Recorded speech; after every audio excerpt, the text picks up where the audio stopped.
So I've talked to about half of you about your projects this last week, and if I haven't and you want to call me or text me and chat about your current, what you're working on, where you're at currently, um,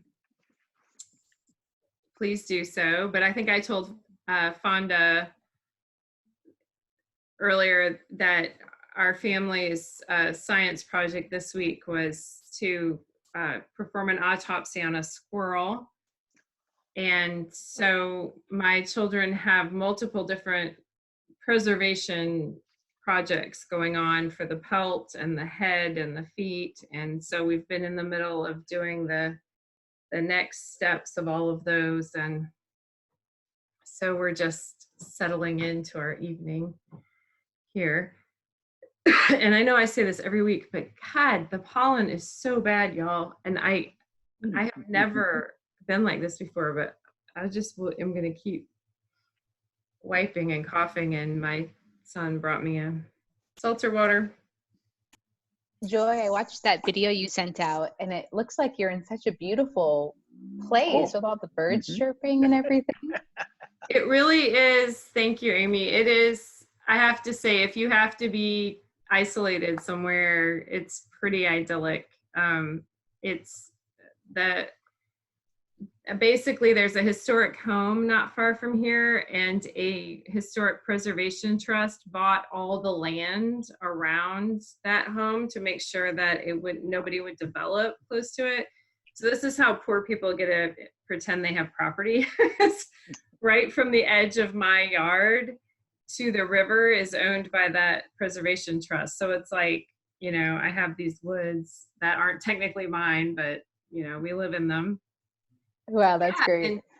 Speaking of sounds, that Barry was talking about, that Invisibilia piece, it's so fascinating to me how I'm 50 years old, and I've heard birds literally right my whole life, and how not particularly curious I have been. I've definitely thought like, oh, that's a robin, or but I've never been a birder. And how often my children surprise me by saying, well, what is that?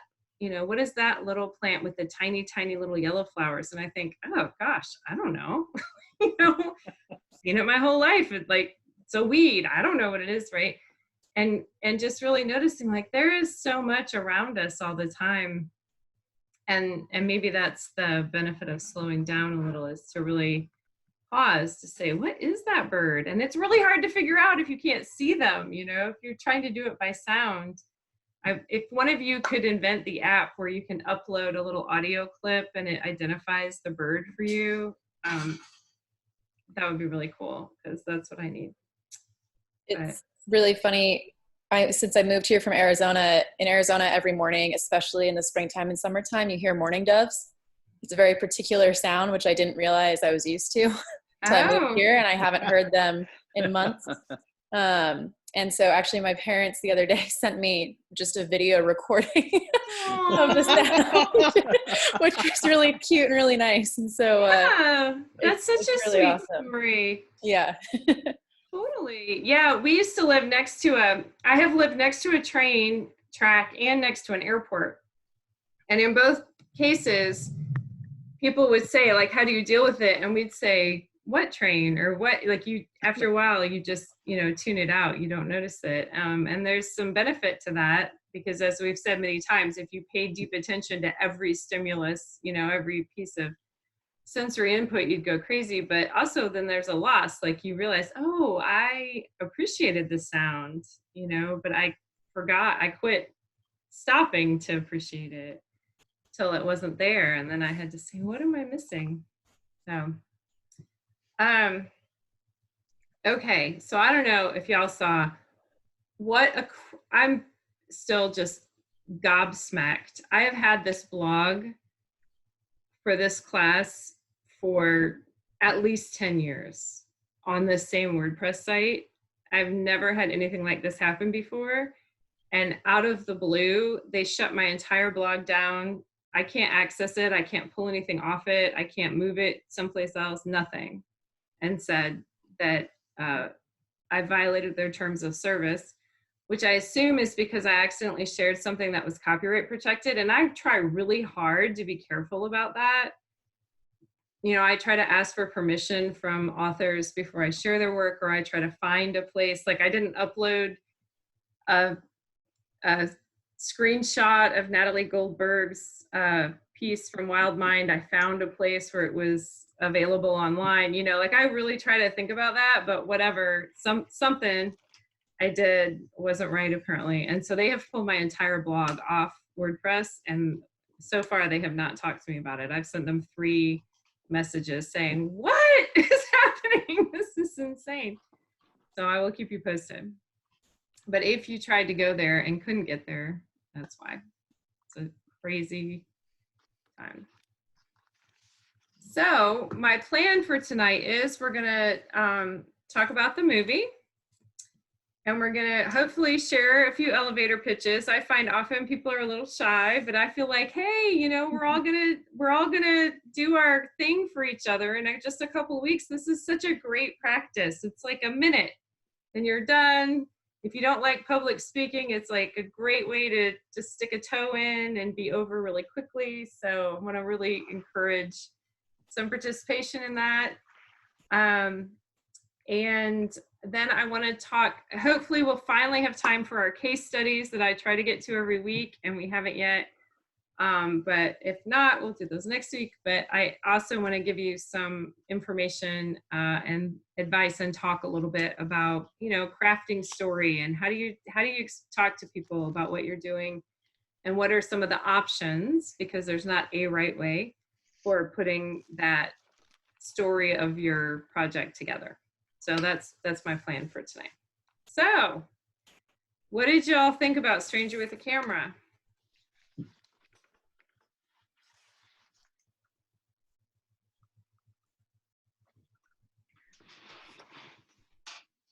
I'll just say a couple words, I guess. I did not like the beginning and ending, like the opening scene part with all of the noise and trying to pick out the voice, which I'm sure was very intentional, but it was not my favorite.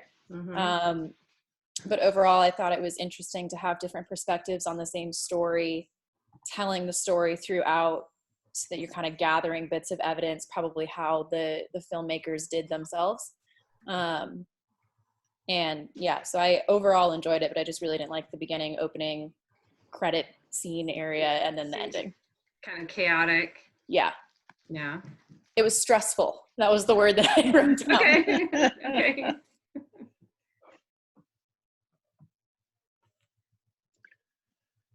I'll just mention that I got so involved that when I was done, I thought, oh, I've got to watch it again, because they'll ask about techniques that I just didn't pay any attention or see. I just got so drawn in. My wife and I first started working in the mountains in, I think, 67, 68. And the coal mining, that kind of community. You know, I was one of those outsiders who came. I didn't take pictures there or do anything, but I visited that kind of area, and I recognized many of the people and many of the stories. And so it really struck home because that's where we got our start in working in the Southern Mountains. Where were you what area in the mountains were you?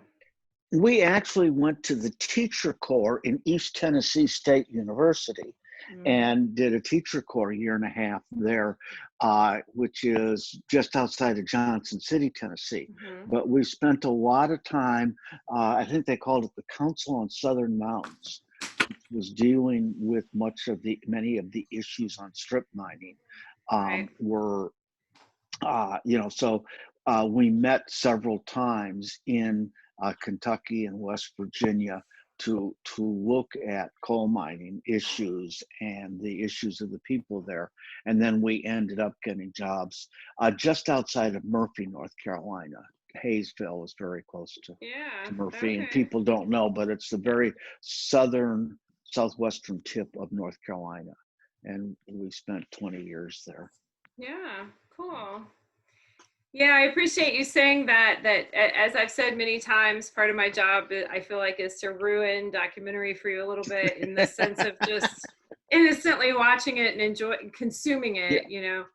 Mhm. And so, yes, ideally, that is what you would want to do with any documentary that you think has something to teach you, is to just let yourself enjoy it once, and then go back and experience it again, and maybe again. Robert Bly says you should read any poem 3 times. So if that's true for just one poem, imagine how true that is for a film or a photo exhibit or an article or whatever.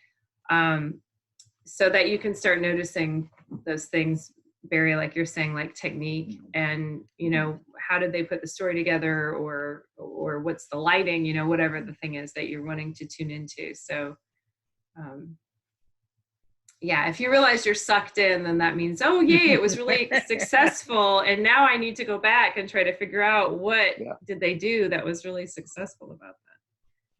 So any other first kind of things that bubbled up for you to the top, and we'll dig in a little deeper? I mean, I just thought it was a really powerful documentary. I loved it. Mhm. And I do think it, you know, the question of what do you want to do this a documentary for social change, and the impact that has if you are an outsider, you have the best intentions, that's how everyone's going about it, and suddenly you run up against a community moral or more, you know, standard that you didn't think of, and perhaps couldn't have thought of unless you spent time and are from the community. But so yeah, I just thought she did a brilliant job. But the other thing I also thought was kind of interesting is, you know, Calvin Trillin's, and he's writing about it, and the whole question of print documentary work, you know, print documentary work, where he goes down, and I can't imagine it would engender that same resistance and violence. It's the images, right? You could write about, well, you know, the stream was littered with cars and garbage, as I was, but it's something else to show it, and that creates this whole other dynamic, I think.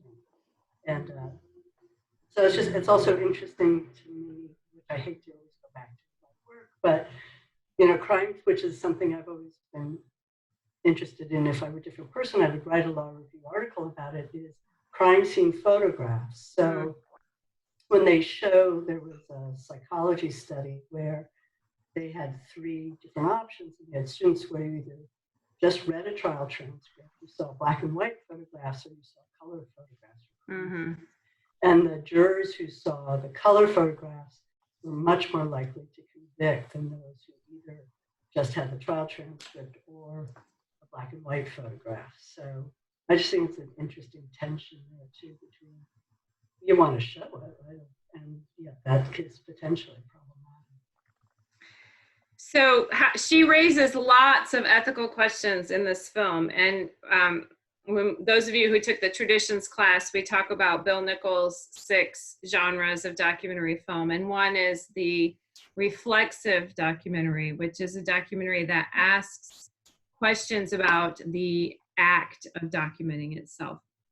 And as you can imagine, reflexive documentaries are we documentary teachers' favorite kinds to share in classes, because they do bring up so many rich and important questions for us, you know, to grapple with.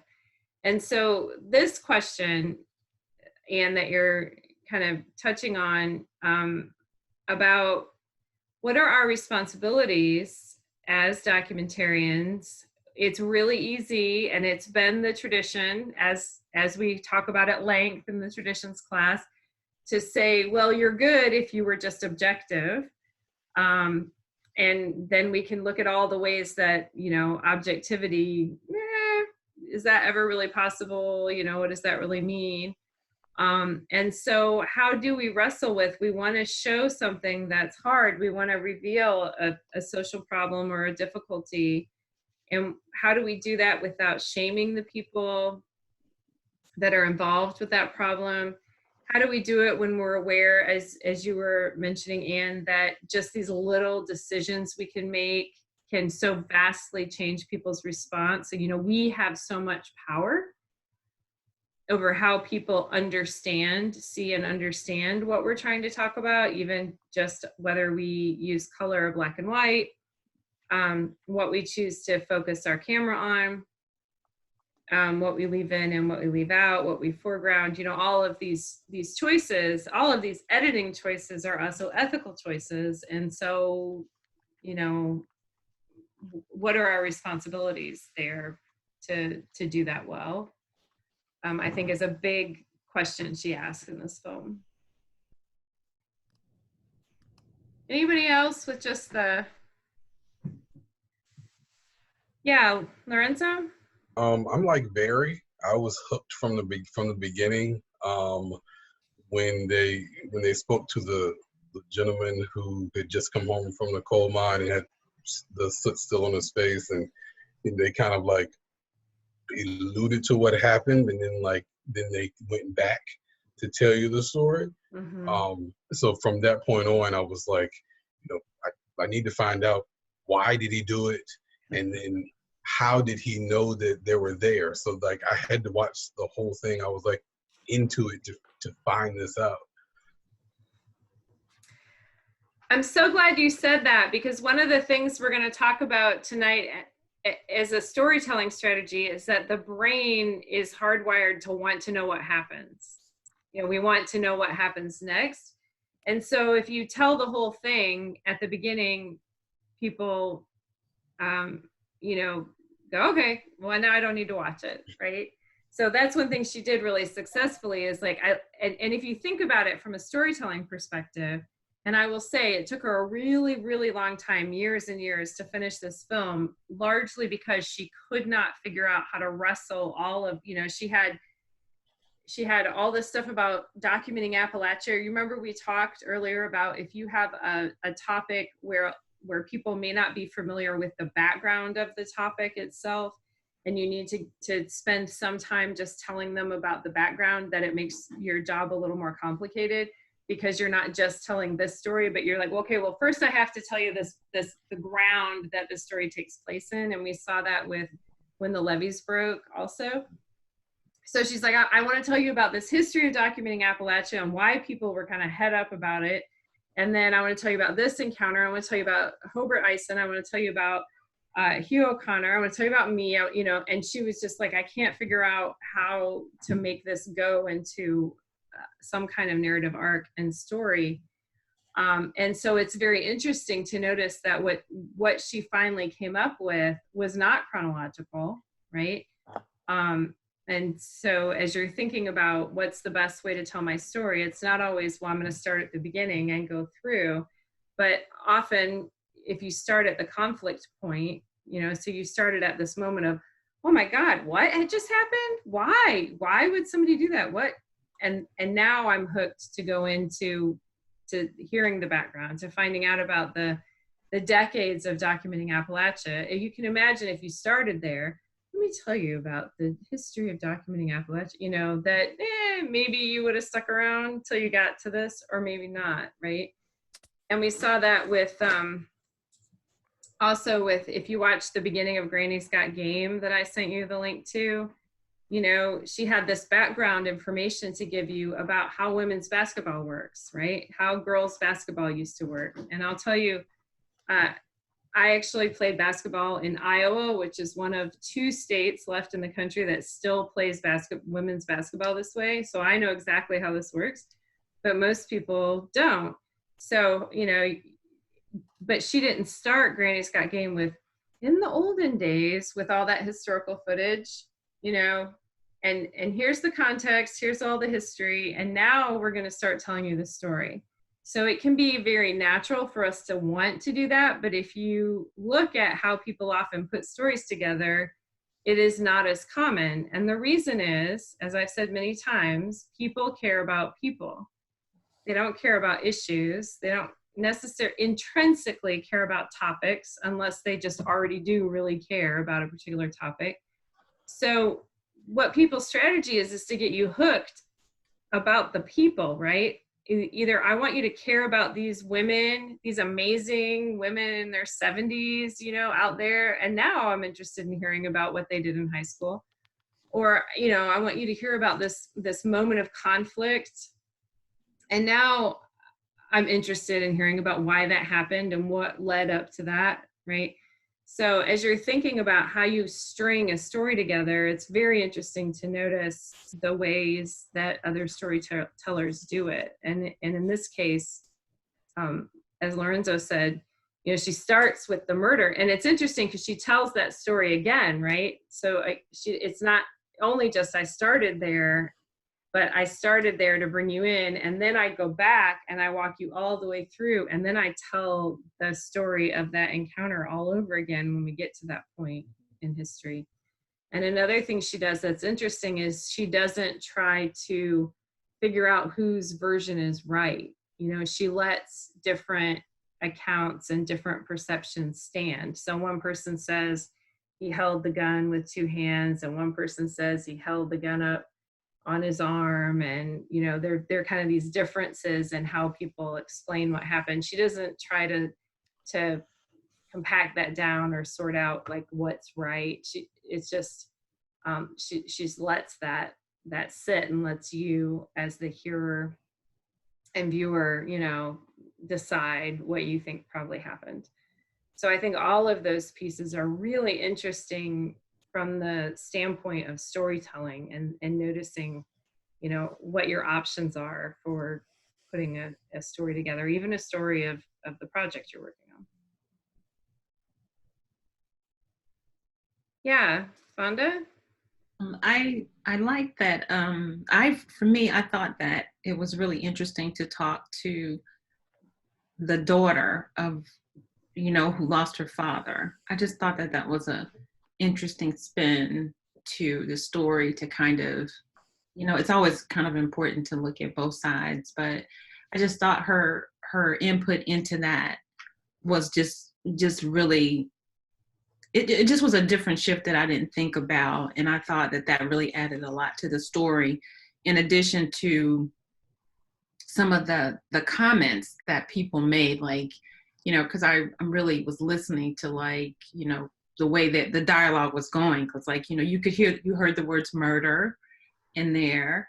You heard the words like, you know, he didn't like, you know, the things that he didn't like. So you kind of got, you know, I just thought that the way she selected the text was pretty interesting to keep you interested and to know that, you know, there's a lot of dynamics to this story, you know. So that's the one thing I just kept trying to figure out, like, did he do it on purpose?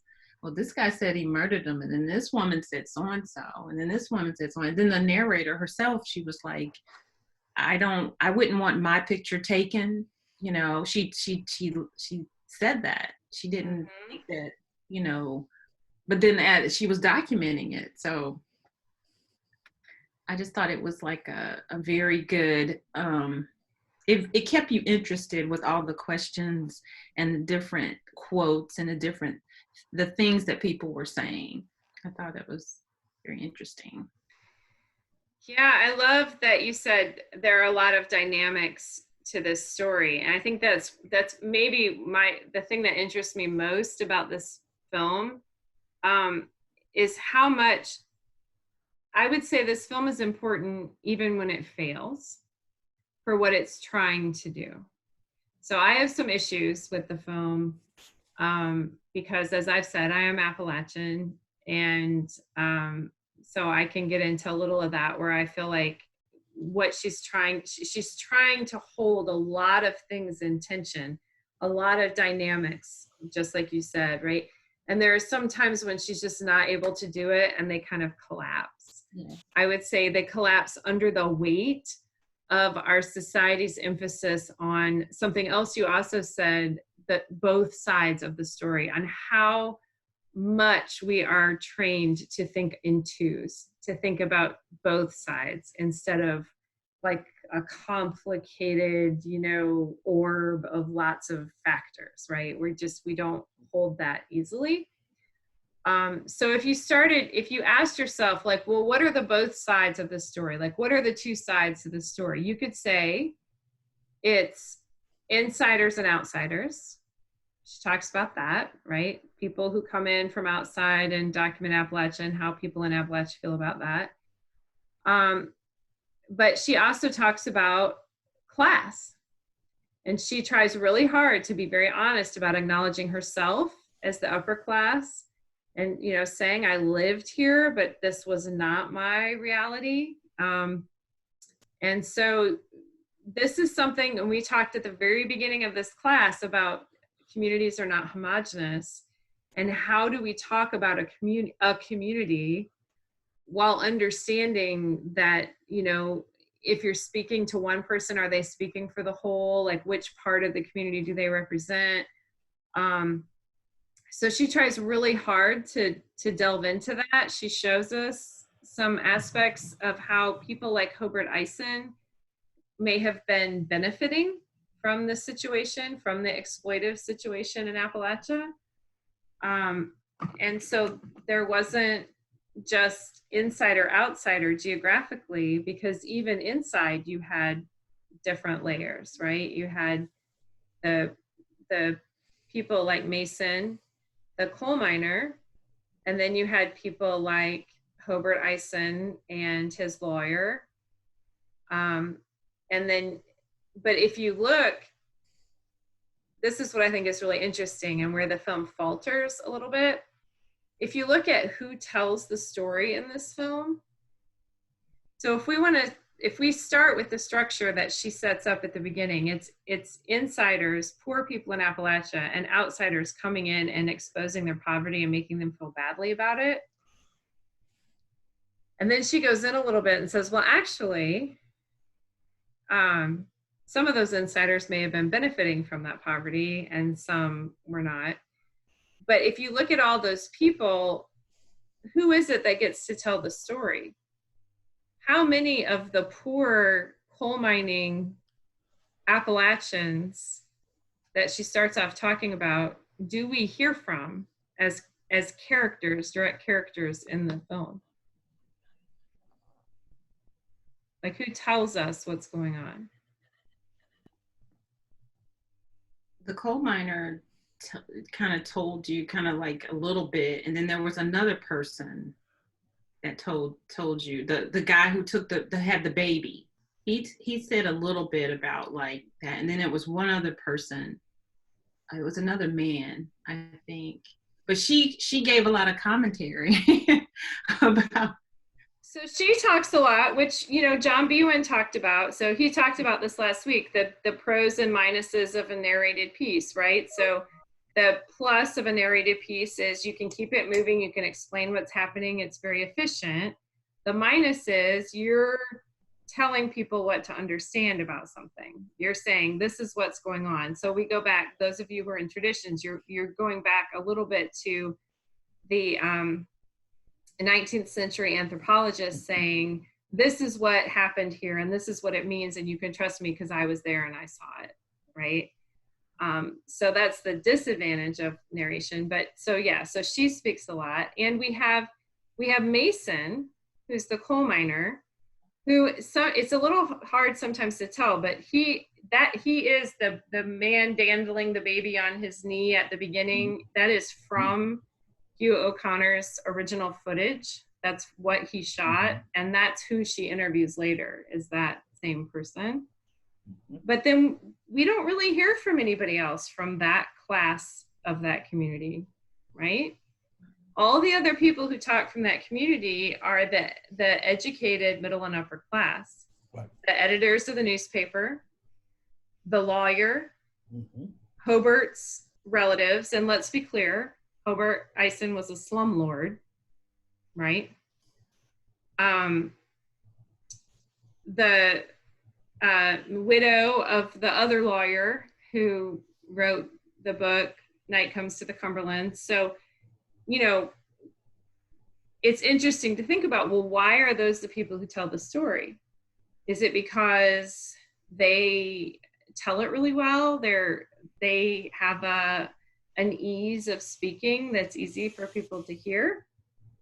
You know, that they have more time to reflect and think and about what things mean and why, instead of just like trying to live and put food on the table. So it's very interesting to me that while she really wants to talk about Mason and poor Appalachians, they are very underrepresented in terms of characters actually who get to speak for themselves in the film. So I think that's a place where her effort to hold this space, which I think is super important, don't get me wrong, even when it doesn't succeed at it, it's so rare, and I think it helps us see why it's hard to do, and why it's important to do. But this effort to hold it into a community apart and make room for it, all the complexity in it, it's so hard to do because it wants to just collapse back on itself for the ease of talking about binaries, insider versus outsider, rich versus poor, you know, so she can talk about any two of those, but when she tries to hold them all, then it kind of doesn't work. So if people have, yeah, Amy. George, just to be clear, I understand the reason that the biggest reason you feel it collapses is because she doesn't give more voice to that other side. Like if she had interviewed a lot more people, do you feel it would have held that space better or held that complex idea more? Or did she need to do something else with the like structure or her narration? You get what I'm like, is it just that she needed more interviews, or did she need to do something else with the piece, do you think, to hold that? Well, I don't know if this will answer completely your question, but I can say here's the way it happened, and this is very true for all of us. It's not like we sit at home, you know, like Pinky and the Brain figuring out our master plan, right? We're just out there trying to figure out what the heck we're going to do with the stuff we got, right? And that was very much how she was, and she struggled and struggled and struggled. She had Hugh O'Connor's story and Hobart Eison's story, and she was really trying to construct it as an insider-outsider narrative. And Stoney, who I mentioned in my little clip I sent you, if you had a chance to watch it, was one of her advisors. And at some point he said to her, you have to put yourself, you are part of the story. You have to put yourself in this piece. And she really didn't like that, as many of us can relate to. She didn't want to be part of the story. She didn't want to be in the film. She didn't, you know, want to be a character. But when she started playing with that, that was what finally, for good or ill, enabled her to figure out how to wrestle it into a cohesive narrative. And so I think what happened as a result of that, I think it enriched it, because I think that she was right. She was feeling the falseness of it being either or. Clearly it wasn't that simple, but she was having trouble understanding how to put words to what it was. And so when she added herself to the piece, she added a piece of that class difference. Okay, so I'm from there, but that's not my experience. But you can see even within that how she forces that narrative a little bit, like what Fonda referred to when she says, I wonder what it would feel like to be in front of the camera. I know I didn't like it. Well, that comparison she makes when she does that is between people having their abject poverty displayed on international television and her like not wanting her daddy to film her on a home movie. Like those are not the same thing, you know? So you can see how she's like, I know what it was like to be in front of a camera. And if you watch it again, she kind of does this throughout where she'll say, I wasn't part of that community. Like, I want to be really clear. And then she'll say, and I know I was in the same place. So I think that ultimately it's not as easy as saying she should have done this or that one thing, but that, like we can say about James Agee, when he wrote Let Us Now Praise Famous Men, he was grappling and wrestling with something he didn't have models for. And so he did kind of a very messy job of it. And we can look at it and see what he was struggling with and admire him for even noticing it, because that's what nobody had even acknowledged. And I think we're seeing a little of that with this. She sees, oh, it's not as simple as insider outsider. There's all this other stuff, but nobody else is talking about that. She doesn't really have models for what does that narrative sound like. And so it just is a little clunky and keeps kind of wanting to, the reason it wants to collapse on itself is because that's how we tell stories in the United States, is like Star Wars, good guy, bad guy, like we don't have a lot of experience with nuance. You have to go back to the old fairy tales. My partner uses fairy tales basically as his basis for therapy. And so he talks about the 10,000 years of fairy tales, and our understanding of like good and bad and, these kind of black and white configurations are very, very recent. But if you look at old structures of stories from any culture, they're much murkier, and you have figures who are, sometimes they help you on your quest and sometimes they eat you. It's not like cut and dry. And so I tend to feel that the more you can make your work strive to hold complexity and not let it get sucked into reductively going back to these false either ors, the more you're helping the world. Like that above any particular topic that you might address, helping us remember and re-see what it's like to hold complex ideas may be the most important thing you can do for society. So, Amy. Thank you, Joy. Do you have an example? There's the fairy tales, and then do you have an example of anything recent you think is doing that well? Just because even in like the podcast I'm doing, there's that idea of complexity and having to like hold all these complex parts of a woman and a new mom and all her so I'm struggling with this, and so I'm curious if there's any examples out there I could listen to that would. Yeah, let me think about it. Okay. I think there are places where you see lots of little bits, even in something like The Secret Life of Trees, which is a book that some of you may be familiar with, but it's written by a German forester. And he got a ton of flack when he wrote it because he talked about trees talking to each other. And scientists said, you're anthropomorphizing inanimate beings, and it would make more sense if you used a metaphor like a computer network. They're sharing information, but like a computer network. And he said, well, computers are 100 years old, and people who communicate are thousands of years old. So like they're both metaphors. Why is one better than the other? It's not actually because it's more accurate. It's just because it makes you more comfortable, because you don't have to think of these beings as alive and beings that you share the world with, So I think that there are lots of little places where people are kind of pulling apart our ideas of dualities, like in that case, people in the world. But let me think about storytelling structure specifically. We don't like it because we want we want it to have an ending, I'll tell you, not in documentary though, but one thing that really interested me, do you all know, what's the name of the guy who did Pan's Labyrinth?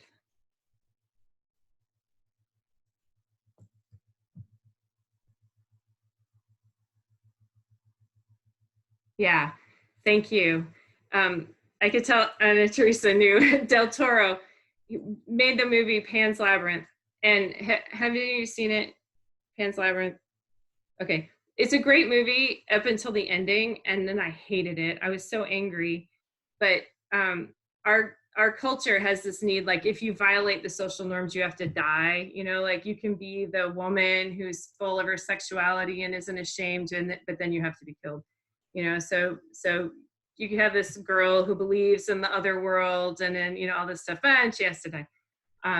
So I was really mad at him about that. But then later he made The Shape of Water, which is a more recent film, and I feel like he got closer to getting that right. you know. So he explored these different themes and didn't feel like, oh, but I have to have an unhappy ending to like make it valid somehow. So I think it's interesting to look at wherever people are pushing on the narrative conventions of what is allowed, you know, to be, if it's literature, then, you know, it has to be unhappy. Who made that rule? That's a stupid rule. So, but I will think about the non-dual storytelling, because it is, you know, for real, it's challenging. And I think that's one thing with Stranger that's laudable and helpful to look at. So I'm definitely not beating her down, but to say, like, just noticing how it doesn't work all the way makes you realize that she was trying to do it at all, and how rare, you know, that was, especially at the time period that the film came out. Yeah, Judith?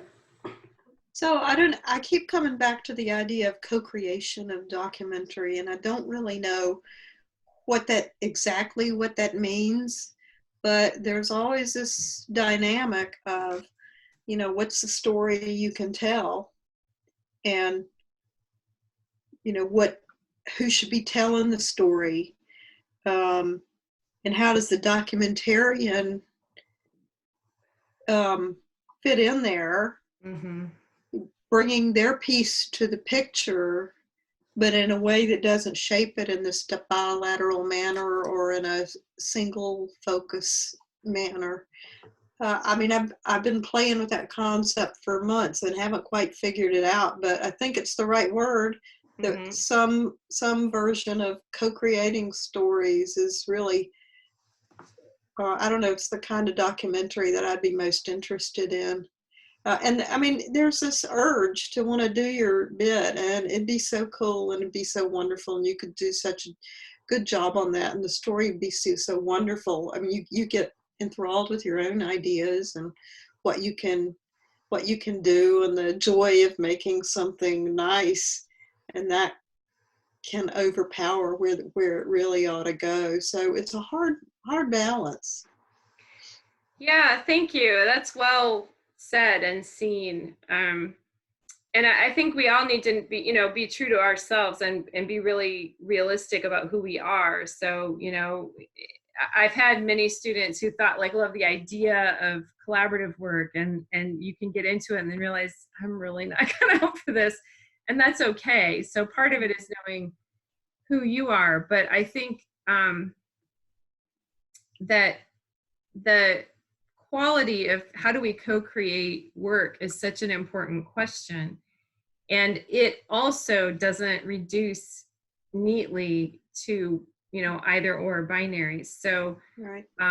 It's really easy to start saying, well, nobody should document, you know, everybody should only document their own communities. People shouldn't come from outside. Like, people shouldn't come from outside Appalachia and document Appalachia or anywhere else, right? And that's complicated for a number of reasons. When I was the executive director at NC Folk, which preserves and promotes traditional cultures across North Carolina, we got an NEA grant to document traditional artists in southeastern North Carolina, which is home to the largest Native American population east of the Mississippi River, mostly the Lumbee tribe and Tuscarora. And one of my friends there said to me once, you don't understand how important the work you're doing is here, because our artists have been told for so many years and generations that they are not artists, that they don't claim that identity for themselves. You know, she said, you are telling our own story back to us because you can see it in a way that we have forgotten or have been told to forget. And so, you know, her point to me was, yeah, if you could say, well, you need to tell your own stories, but we never would have done it because we needed that outsider view. But then the question is, how do you tell it, you know, and how do you document it and how do you share it? So I don't think that I think it's really important to be very tuned into those questions of outsider, insider, who has power, who has knowledge. But I don't think it's as easy as you can only document your own community. No. I don't think that completely works either. We all could probably relate to blind spots we would have in trying to document our own communities, that we might want to collaborate with someone with a little more outside perspective or ability to get out of, the intense webs that we're in than us. So I think it's natural that we look for those kind of easy rules. We want rules because then we know we're doing it right and we won't get in trouble and we can say we're okay. But that's not how the world really works. You have to start to learn to feel more and to go by what is feeling right, and to check in with people more and say, how does this seem to you? How are we doing on this? So, yeah.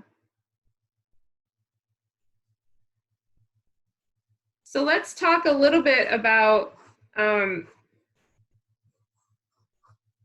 some of the ethical questions that Barrett raises in the film. I don't know if you noticed, but she asks these questions through the film. So I don't know if any stood out to you, but one is how does somebody document poverty without shaming the people that they're portraying? So I'm curious if y'all have thoughts about that, what you saw her do or what you think works, and then if there were other questions you heard her raise that spoke to you. Amy, you want to start us out? I was just going to say and I think she mentioned it in the documentary, just showing, and it's actually kind of what we were just talking about too, just showing the different parts of that person too. That person being in poverty isn't the only thing about that person. So sharing other pieces of their character or their life or traditions. Yeah, thank you. I mean, I think that's huge, and it sounds obvious when you say it so simply, but how rare it is, right? It's really easy to portray people as problems. So we're going to do a documentary about poverty. And then that means that every person in the film is actually just a representation of poverty instead of a person. And so that, that's kind of what she points out. What was so revelatory to her when she experienced Appalshop was it's not there. There's so much more to peopledom in Appalachia than this stuff. And, this stuff is real. Yes, poverty. Yes, meth addiction. Yes, dental health, like whatever it is, those things aren't fake. Like, yes, they exist. And, if you reduce us to this two-dimensional story to get your agenda done of what the documentary is you're trying to make, then you're costing me my dignity as a human being. And that's what's not okay. And so when she started seeing that the fullness of people represented, their musical traditions, their food traditions, their spiritual traditions, their folk wisdom, they have all of these pieces to them, not just one. That was kind of what I think woke her up a little bit. And I'll tell you a story about that. I had a student who was, did I tell you the story about the student who was a farm worker advocate? Okay.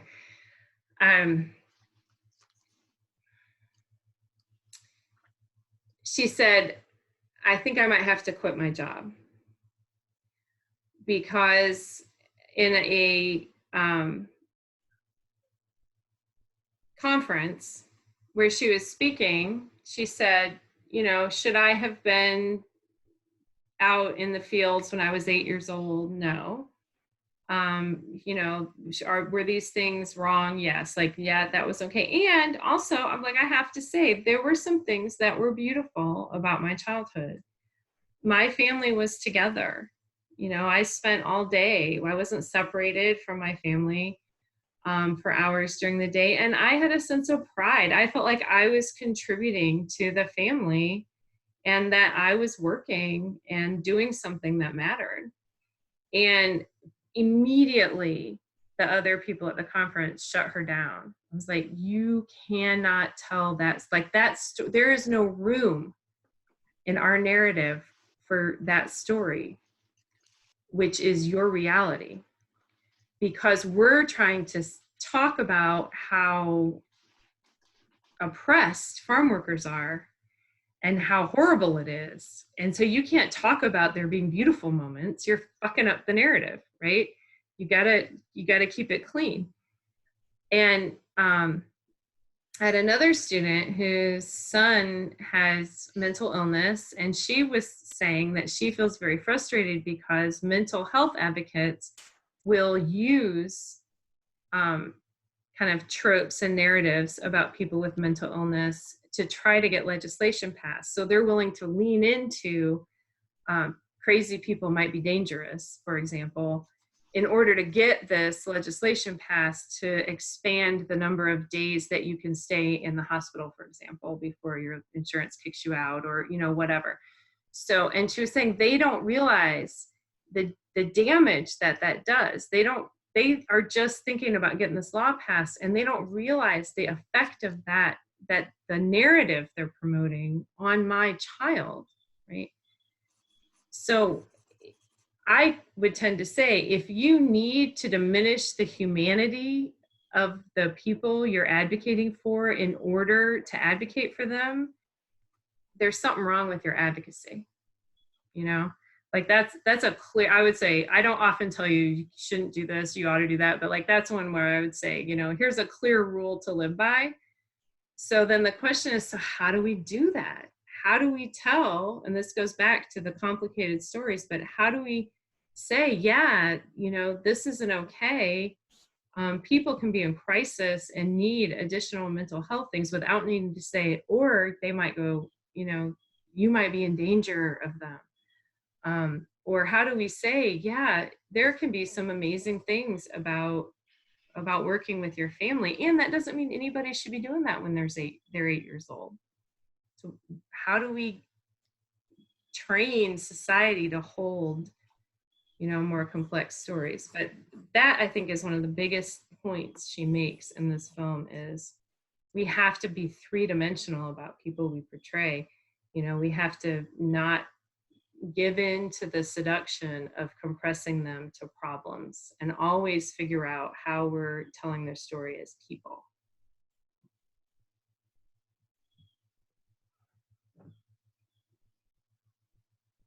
Yeah, Fonda? She had some interesting quotes. I have to click off because I was taking some notes. I just thought some of it was really interesting. One of the people said, a camera is like a gun, it's explosive, and it can be editorially manipulated.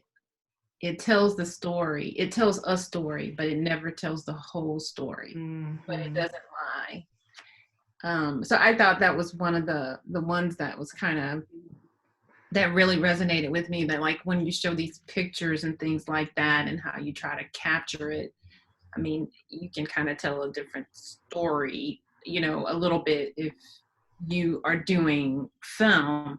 But she did show some pictures that, you know, it's just, I just thought that was important when the lady said it tells a story, but maybe not the whole story. Yeah, I love that quote. And it's so interesting to me that the guy who says, you know, a camera is like a gun is the production guy from the Canadian film crew. Yeah. You know, so he's like, if you were going to structure it as the good guys, bad guys, like he'd be the head of the bad guys, you know, but he's like sensitively thinking about, yeah, I can understand why people would be upset because the camera can be like a gun. And really, if you think about it, think about the language we use for photography.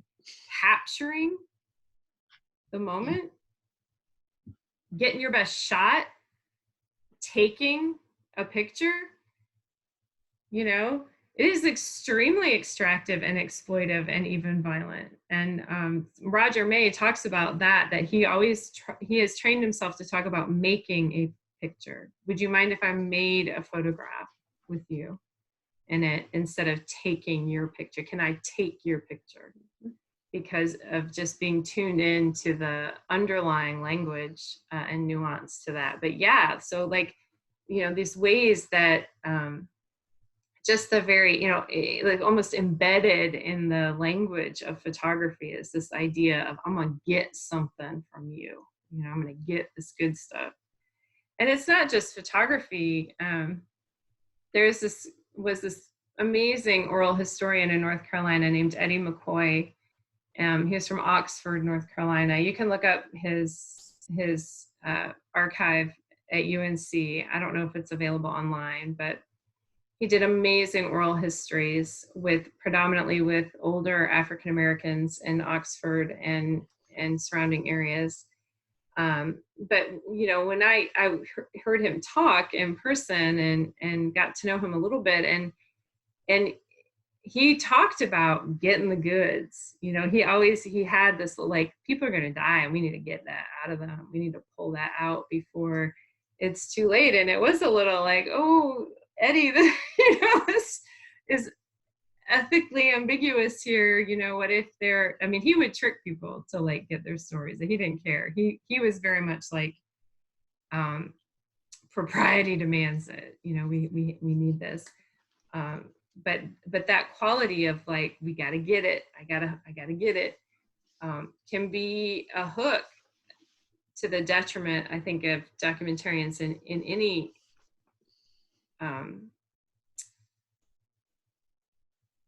medium. And my friend Mark Klempner, who interviewed people who rescued Jews during the Holocaust and World War II, he had many times had the experience of talking to people who had been interviewed by Steven Spielberg's organization.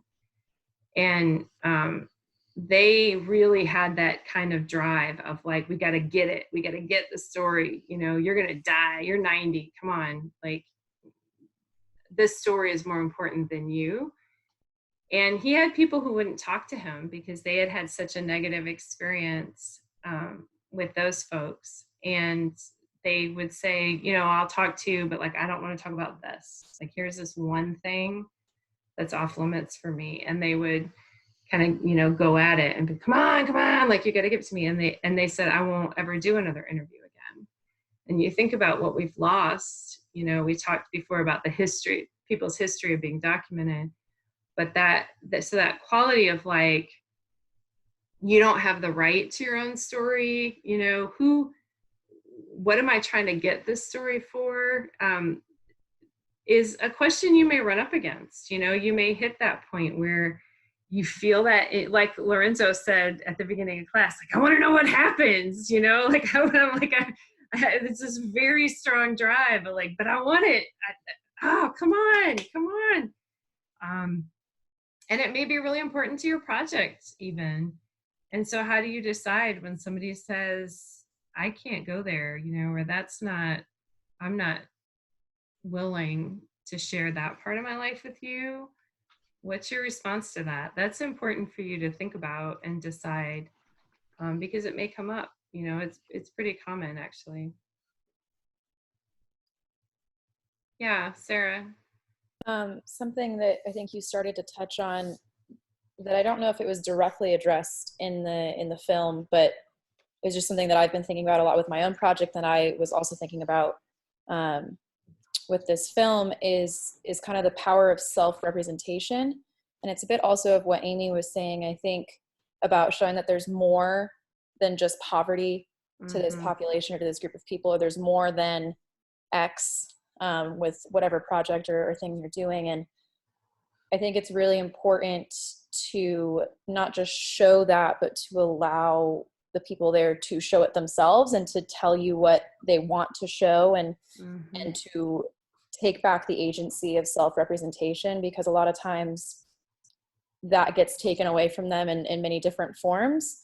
And so to give that power back to that population, that person, whatever, I think is a really important thing that was missing from the film in general, both with the Canadian, like the original crime, and then also I think in the film in general this time around it was a little bit better, but still missing some of that self-representation and agency to show who you are. Yeah, thank you. And I know that's so important for the project you're working on, Sarah. Yeah, I often say to students, you know, like, what is it? We have this idea that we're going to get closer to some truth, closer to the unvarnished truth, if we kind of just capture, going back to that word, people, you know, kind of unawares, right? But how would you feel, let's say pre-COVID, when this wouldn't be like against the law, right? And really an awful thing to do.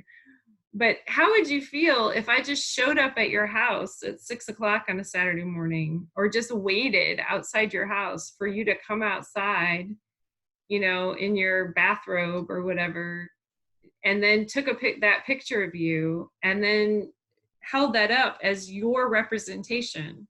This is who you are. Like, would, you know I want to do my hair. You know, I want to make sure there's not stuff in my teeth. I want to like decide what I want to have on. So why would we not give that same power to people that we're documenting that we would want for ourselves? Isn't it interesting that we would think, oh, but no, then it'll be artifice. Then it won't be natural if they go dress up, right? But then if I said, well, okay, can I come do that to you? But, well, no. You know, I don't want that. You know, I've had many people like turn their camera off on the Zoom meeting that happened spontaneously for work because they were like, oh, I'm not ready for all that, right? Well, but why do we give ourselves, why do we know that we should have that power of representation, but then we don't think about that with other people? And that's not, you know, easy either, because it is true that sometimes you can really be wanting to document what people are like casually and comfortably, and when they're not putting on artifice. And when you show up, if you give them advance notice, they've, you know, they're in a way that they wouldn't be hanging out at their house. They're they put on their church clothes, and you're like, okay, well, this isn't documenting what I wanted, which is how y'all hang out at home. So it's not, you know, an easy answer either, but I think it's really good to wrestle with. Like, well, I don't think you can ever go wrong with two questions. One, how would I feel if somebody did that to me? Whatever it is, how would I feel if somebody pulled over to the side of the road and started making pictures in my yard of whatever they saw going on? Right? And two, how would I feel if the people I documented were invited to the premiere? So always imagine that the people who are in your documentary are in the audience, and that they're going to come to the meet and greet afterward. So if you always ask yourself those two questions, you'll probably be all right. And I think something that, at least for me, like the types of things I want to document, that I'm typically attracted to documenting, often deal with heavy emotional trauma, that sort of thing, and or vulnerable populations of people. And in both situations, there's a lot of identity performance, and then there's also a lot of narratives in like mainstream media or just mainstream society that tell them who they are. And so I think also thinking about the general social structure around what you're trying to document or who you're trying to document, and what does it tell that population, that person, that event, whatever it is, on a mainstream day-to-day basis, and then how can you not play into that is something that I think about as well.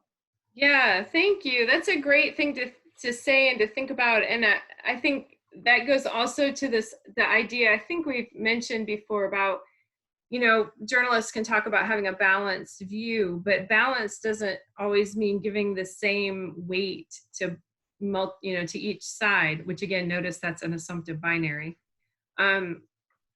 because maybe one side is hit on all the time. Like maybe people are shown all the time how society thinks they're supposed to be. So maybe you don't need to spend any time on that at all. You know, you need tons more weight on this other opportunity to view themselves just to get to balance, right? So looking at what balance looks like, not within your project, but in terms of, I may spend my entire project trying to uphold and uplift this alternate view, as you're saying, just to try to provide a little balance to this onslaught, you know, that people are getting from the media, from the news, from entertainment, from wherever. Yeah. Anne, what were you gonna say? I'm gonna ask if you think she should have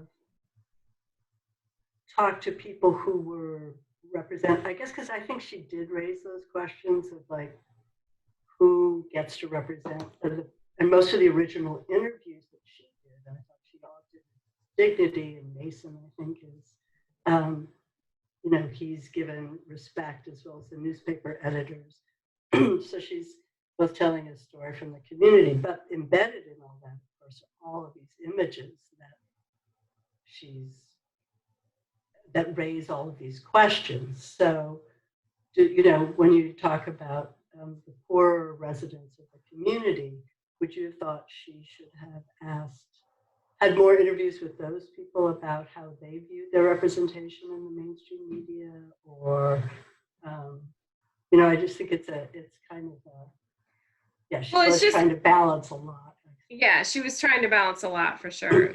It's interesting, and again, I think part of this happened as a result of her trajectory of her experience. Like, she started off with, I'm trying to tell Hobart Eisen and Hugh O'Connor, and then she added herself in, and, you know, so it wasn't like she set at the beginning and, you know, had some master plan about how this was going to work. But she starts off with this frame. Remember how we talked about frames are important. She starts off with this frame about, here's how outsiders represented Appalachia, and there's more to us than that, okay? But what you notice, who doesn't have a story in that film? There's Hugh O'Connor's story, there's Hobart Eisen's story, there could be Liz Barrett's story, although she doesn't give herself a little text thing, but she's definitely, but there is no Mason Eldridge's story. He's literally not a character. And I think that she started off,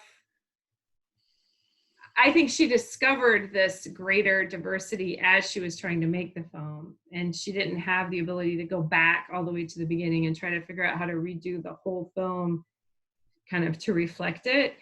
But yeah, as somebody who came, I mean, my grandfather's family were sharecroppers who the sheriff came and confiscated their mule and their plow and all of their belongings that could be sold and kicked them off the property because they couldn't pay the rent. Like that was my mother's father. My father's father was a coal miner in Eastern Kentucky who had his back broken in the mines, and the coal company wouldn't pay for it because it was technically your responsibility for safety, but you didn't get paid for safety. So if you pause to do things like shore up the roof to make sure the roof didn't fall in on you, then that was time that you were not making money, right? So like that's my family.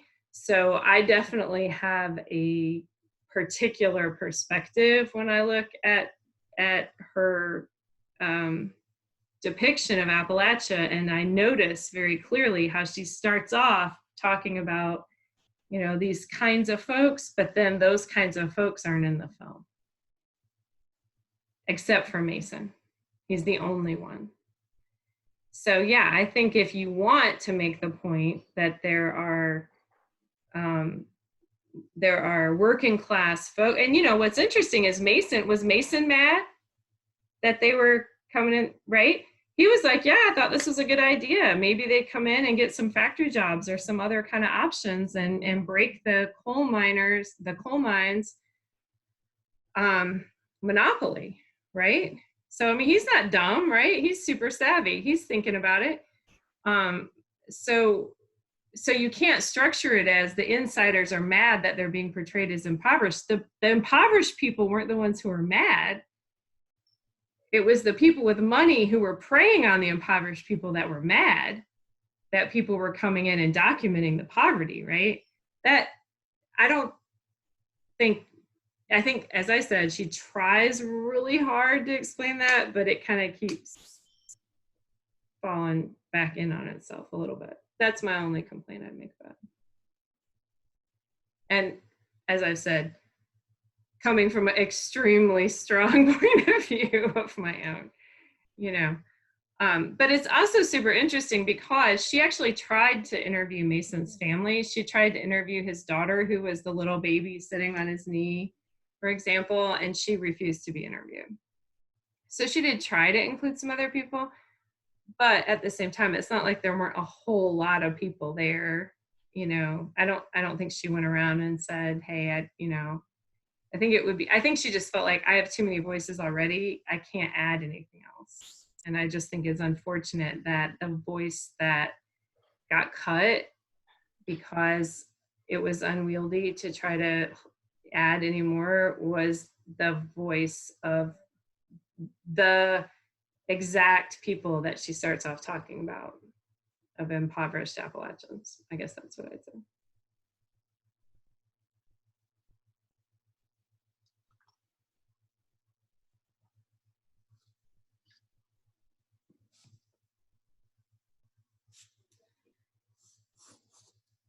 I feel called to just say a couple of words about trauma because it came up, and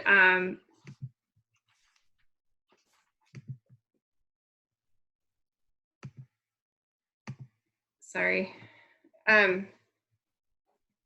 don't want to go off on a whole another piece, and there's always so much more that I wish we could talk about in this class than we have time to, but I did mention when we talked about interviewing that trauma, part of how we know to look for sensory clues is from interviewing victims of crime and people who've been traumatized. And because Sarah, you mentioned this a little bit, I do just want to say a couple things about when you're talking to people about trauma to make sure that you're aware of. And if you realize that I want to just be really clear that this is not, what I'm about to say is not sufficient for you to feel like, okay, got it, So what I'm really saying is if you find yourself in a project where you realize that trauma is coming up, which again, I mean, all of us have trauma, but it's not always something big like being a refugee or being a veteran of a war or something like that. But if you start to recognize this, I just want to say you need to do ethical work. You need to pause and do some education for yourself and do some reaching out and some okay, what do I need to do? So I just want to say a couple things about that. One of the characteristics of trauma is that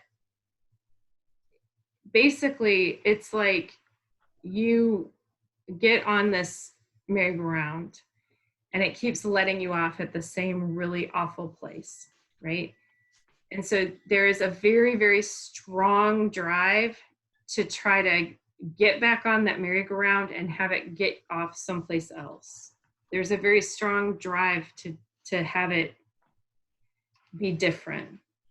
But part of that means that people who have experienced trauma are often drawn to re-traumatizing experiences.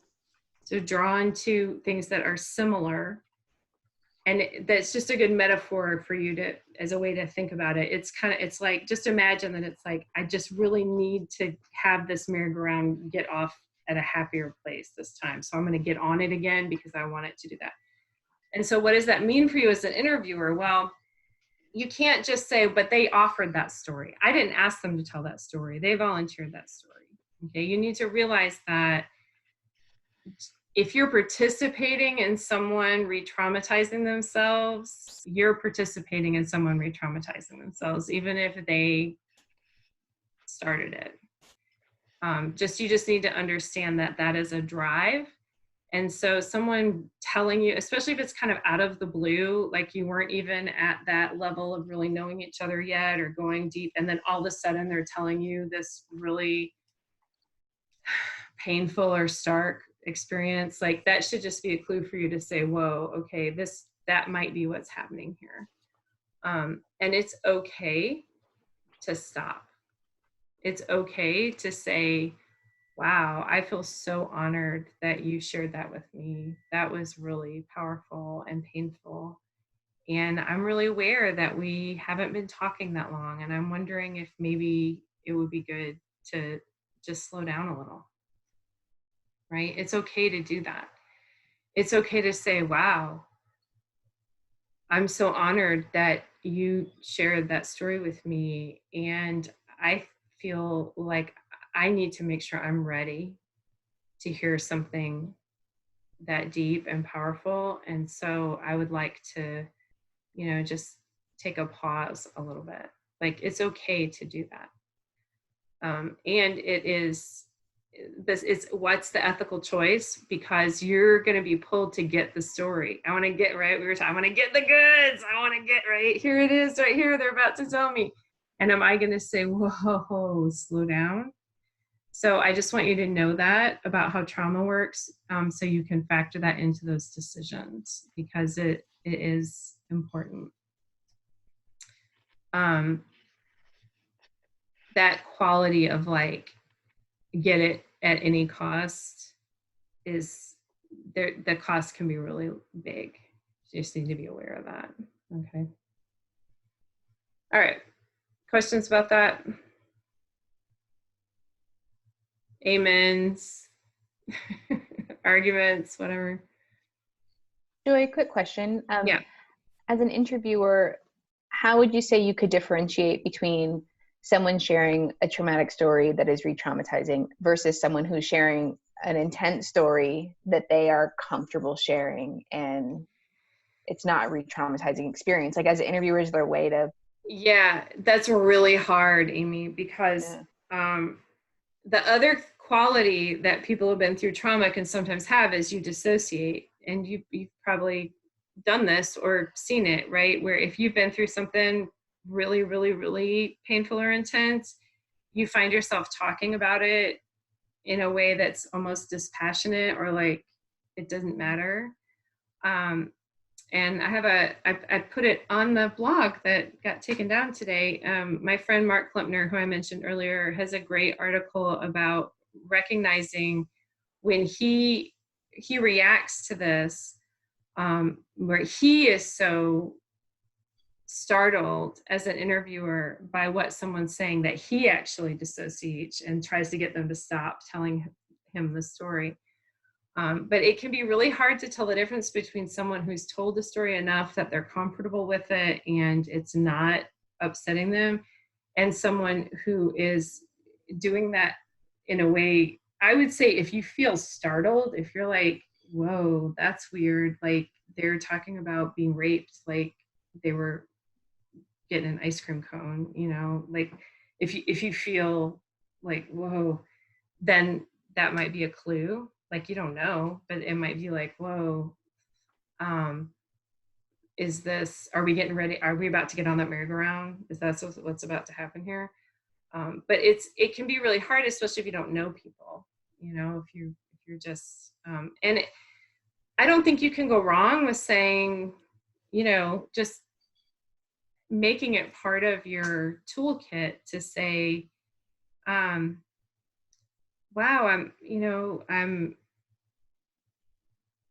I'm grateful that you want to tell me about that. And I'm really definitely, interested and willing to listen. And I just want to pause before we go further and make sure, like, just check in about how that's feeling. And is that, that's some pretty intense stuff. And are we okay to talk about that? Is that, like, it doesn't hurt to just take that moment because if people are on like operating on automatic, that gives them an opportunity to say, well, yeah, maybe I should wait till next time, right? And the other thing is, if people do go to a really deep place or a really painful place or really, you know, open up like that to you, it's really important that you take time to close things back up again. It's like if you've gone all the way down to here, you don't go, okay, well, got dinner reservations at 7, gotta go, right? You have to be like, make sure you don't schedule things after, make sure you leave yourself time, make sure that you have the time that you can kind of close things back up, get up to some higher level, like, you know, questions that are up here first, that things are tidied off, and make sure that this is part of your research when you go to a new community, is like, do you know who to send people to? Do you know, what are the resources? If you happen upon somebody who you think, wow, you're really struggling, do you know who are there people who will check on them? Do you know who to send an email to and say, hey, we got kind of raw, and so you just might want to check in with your mom later, right? Those kind of things. So those can also be helpful. But I do think you start to get a sense for it, because it is,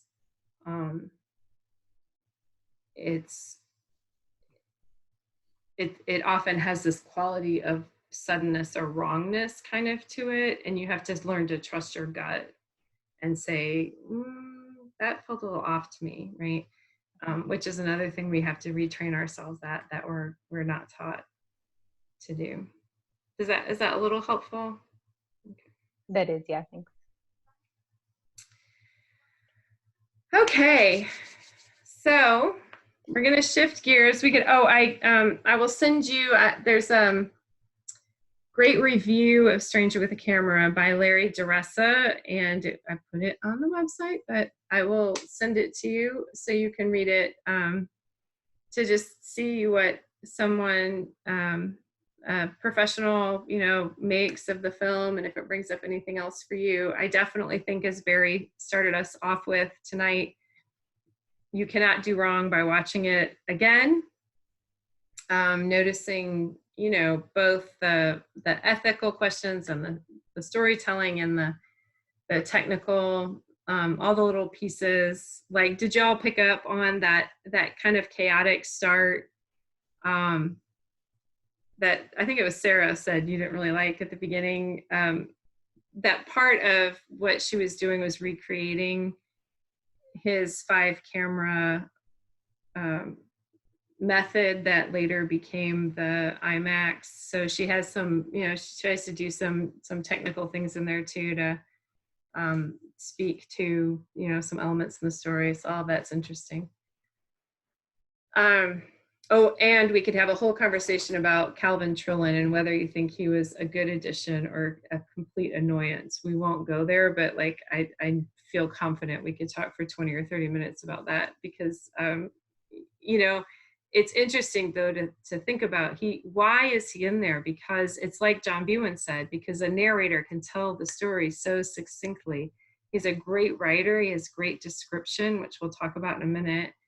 And he just lays it out, but does he add anything? And he's another outsider. Like, why is he telling the story? So we could go all around about, whether I think it's because it's a New Yorker article that he wrote, that it may have prompted her to do the film, but he wrote a New Yorker article, I think, around that time, 73 or something, because I looked it up, and I think that's what he's reading from, is his New Yorker. Yeah, it's so from which doesn't answer whether it was a good addition or not, but I think yeah, because so in this film where you're talking about who gets to tell the story and insiders and outsiders, so you let the New Yorker article be the de facto narrator, like, right? There's some irony there, but it's so beautifully written, and he does, he does such a great job with it. So yeah, it's very interesting. Barry, what are you thinking over there? Oh, demute, unmute. Okay, thank There you. you go. Just a point, the key word that I think we're all kind of skirting around is the idea of stranger. And one of the things that almost the assumption on all of our discussion has been that the documentarian is an outsider or a stranger. And I don't think that's necessary. You know, when I think now, I've only talked with Amy once, but I wouldn't say the project that she's documenting is, she's not a stranger to. She is a part of that story as both an outsider and as an insider.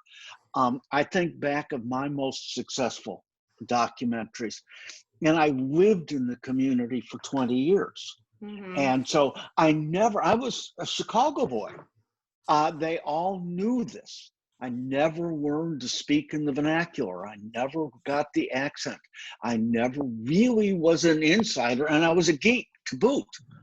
And yet I got very intimate photographs. I got very intimate documentaries because now in my case, the kids accept you. And if the kids accept you, then the adults will accept you. But if the person who's doing the documentary actually has been a participant in the community for a long enough time, or who can strike a commonality with them. I've had a lot of kind of tragic difficulties, and I find that people will open up to me and tell me strange things because we share this maybe some tragedies, some personal tragedies. And so they're willing to open up. And it's not as then a cry for help or a cry for getting back on the wheel, but it is just an empathy between people who share. So if the person doing the documentary has been there enough to develop some empathy and some knowledge and some connections, then it may well be that the concept of stranger is mitigated. And I think that's a huge help when you do documentaries, just to mitigate that concept of stranger in one way or another. Yeah, thank you. In the terms that I gave y'all, I had that kind of continuum, right, from outsider to insider. Yeah. And yes. And I said then, we often think it's better to be one than the other, but either one has its benefits and challenges. And my desire would be for you not to be an uninformed outsider. And unfortunately, that's really what Hugh O'Connor ended up being. I definitely don't think anything he did came close to deserving him to be shot at or killed. He asked permission. And he asked permission, and it varies by state, but in North Carolina, many of us live in rental houses, right? And you get to choose who comes into your house. So you can say, yes, you can come onto my property and record me. So he did ask permission of the renter and received it. So as far as he knew, he wasn't doing anything wrong. But if we had to say, like, what mistake did Hugh O'Connor's team make, I would say it was they had no context. They did not know where they were. They did not know particularly what that community's experience and history with being documented was. They didn't, all that stuff that she shows at the beginning, they didn't know about. And I put another article I put up as an optional thing, in case you want to look at it, is a reading from Roger May from 2015, where something eerily similar to this, nobody died, but an altercation happened in West Virginia between outsiders from New York and insiders, and many of these same issues, came up again. So this isn't something from the 60s, this is still something that is very current. this people's bristling at how other people portray them and say they are, and as Sarah said earlier, like, you know, not having the autonomy to say, to represent myself to the world. But I think that piece of, like you said, Barry, taking the time to know something is But really so stranger important. is not necessarily an either or. You can right. be an outsider, you can be something, but you can have gained enough so that the either or disappears. Exactly. Or yeah, that's And our the goal. duality. If we get beyond the duality and the either orness, please. Get beyond yes. the duality. Yes. Okay, so let's shift gears a little bit and let's talk about elevator pitches. So I sent you a little 20-minute kind of mini lecture in my backyard about elevator pitches and outreach plans. And if you haven't checked it out, you can do that. It's not time sensitive, but I wanted just to kind of give you my spiel a little bit about why I think they're important. But one of the things is, I just want you to understand that your elevator pitch is like what sticks out above the surface of your iceberg. And so it's that first 30, 60, 90 seconds of encountering somebody. And it's when somebody says, so what are you working on? And you have to say something back. What can you say? So you want it to be inviting toward, you know, ideally you want people to say, wow, that's cool. Tell me about it, right? And have a longer conversation. But it's not the either or either, you know, it's not like, okay, that's it. Your goal is that then you entice them in enough that maybe they want to hear your 5-minute story, which is what you're working on for this class. And I hope that if you looked at the examples I sent you through the Narrows, the short video, the Ties That Bind 3-minute video, you know, if you look at some of these, you can see that we have lots of different ways we are all going to need to talk and write about our work. You know, you can't, it's not just one time. You're not going to write this one thing in this class and be done. For one thing, because your project's going to change. So it won't be right, you know, in 6 months maybe. But also thinking about what you're going to put, you know, as your Instagram bio, what you're going to put in a very short 140 character space, what you're going to put on a postcard, a promotional postcard, is going to be really different than what you're going to say to the news reporter when they call to interview you about your film release or your photo exhibit opening or whatever it is. And different than what you're going to put on the wall on the actual exhibit, or, you know, on your page where people download your video or whatever it is. So even if you don't like writing, even if you're not a writer, like this is why we work on this in this class. It's something you really have to come to terms with, is you're gonna have to figure out how to talk or write about your work and how to explain it to people.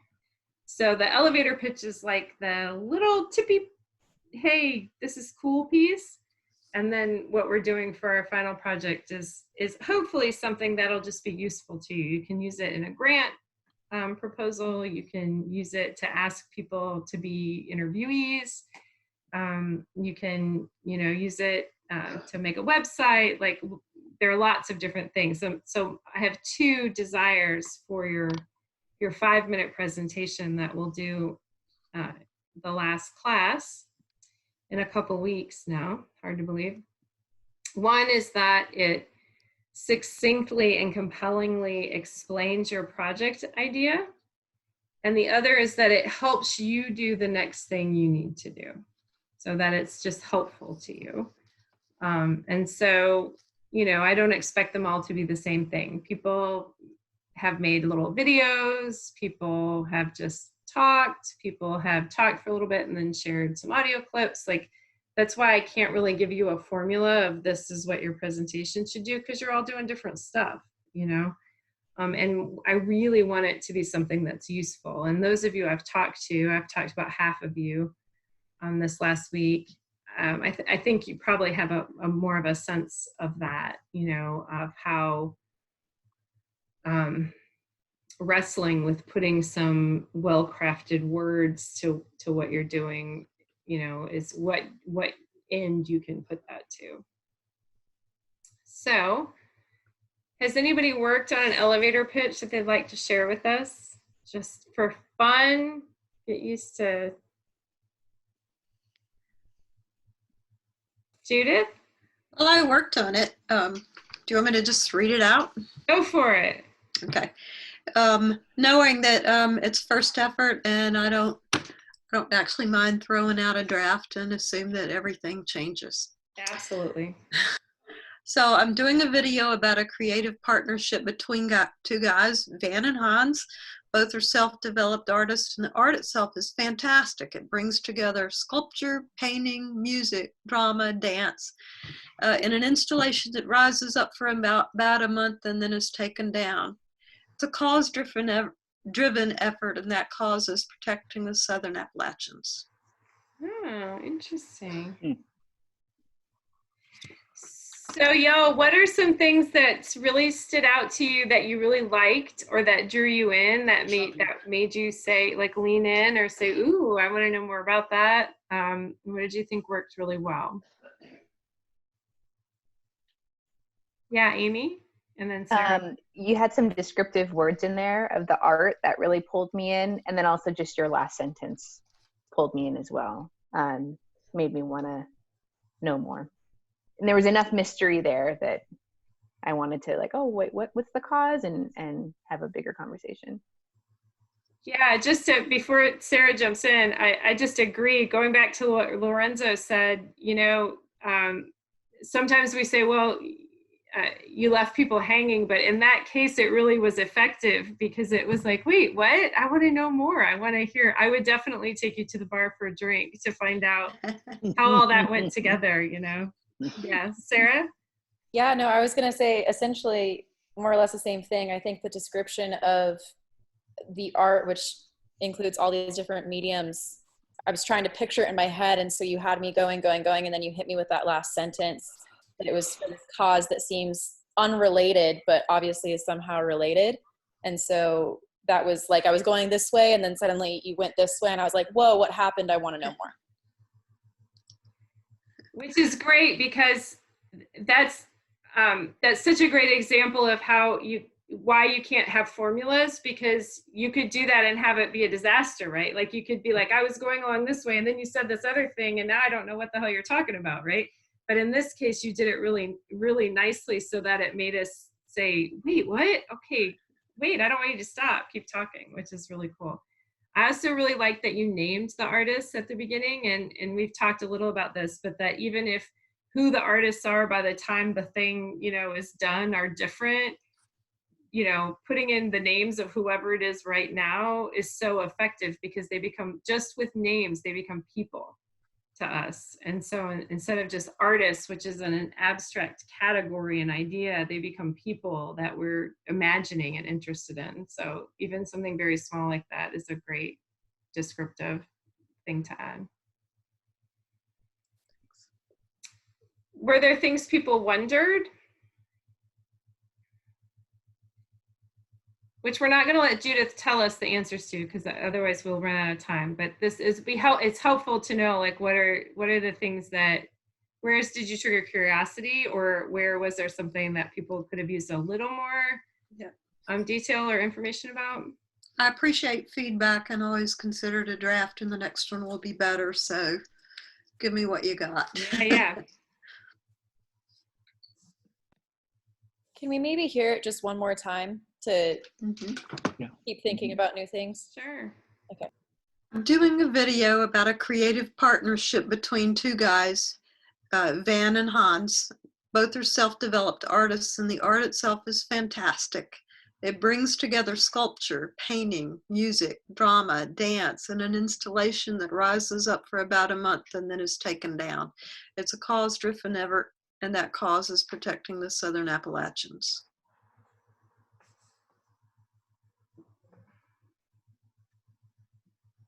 It's a little bit complicated, as stated, for me to really grasp and focus. I'd really like just a little bit more compactness, or it gets, when you start naming all the art, you start saying it's up for a month. It just, to me, is a little bit. I want something simpler that I can really put my finger on.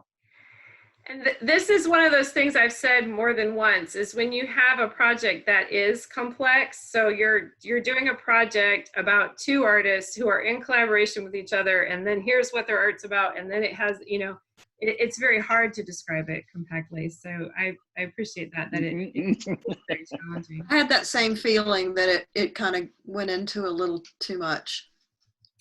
I love the words "rises up." Those are such powerful image words in it. One thing I did notice, and this is something that's useful for us all to remember, as background, just keep in mind that we all hear much more slowly than we speak. So when you're doing your presentation, keep this in mind. It can be very tempting to want to pack as much in there as we can in our 5 minutes, but it doesn't actually matter how much you say. We can only hear what we can hear, and we can understand a little less than that. So it's better to say less and say it really well. And so one thing, that education majors will always say is teaching people is based on repetition. So you need to say something 3 times before people remember it. And so obviously that's really challenging when you don't have very much time to say anything at all.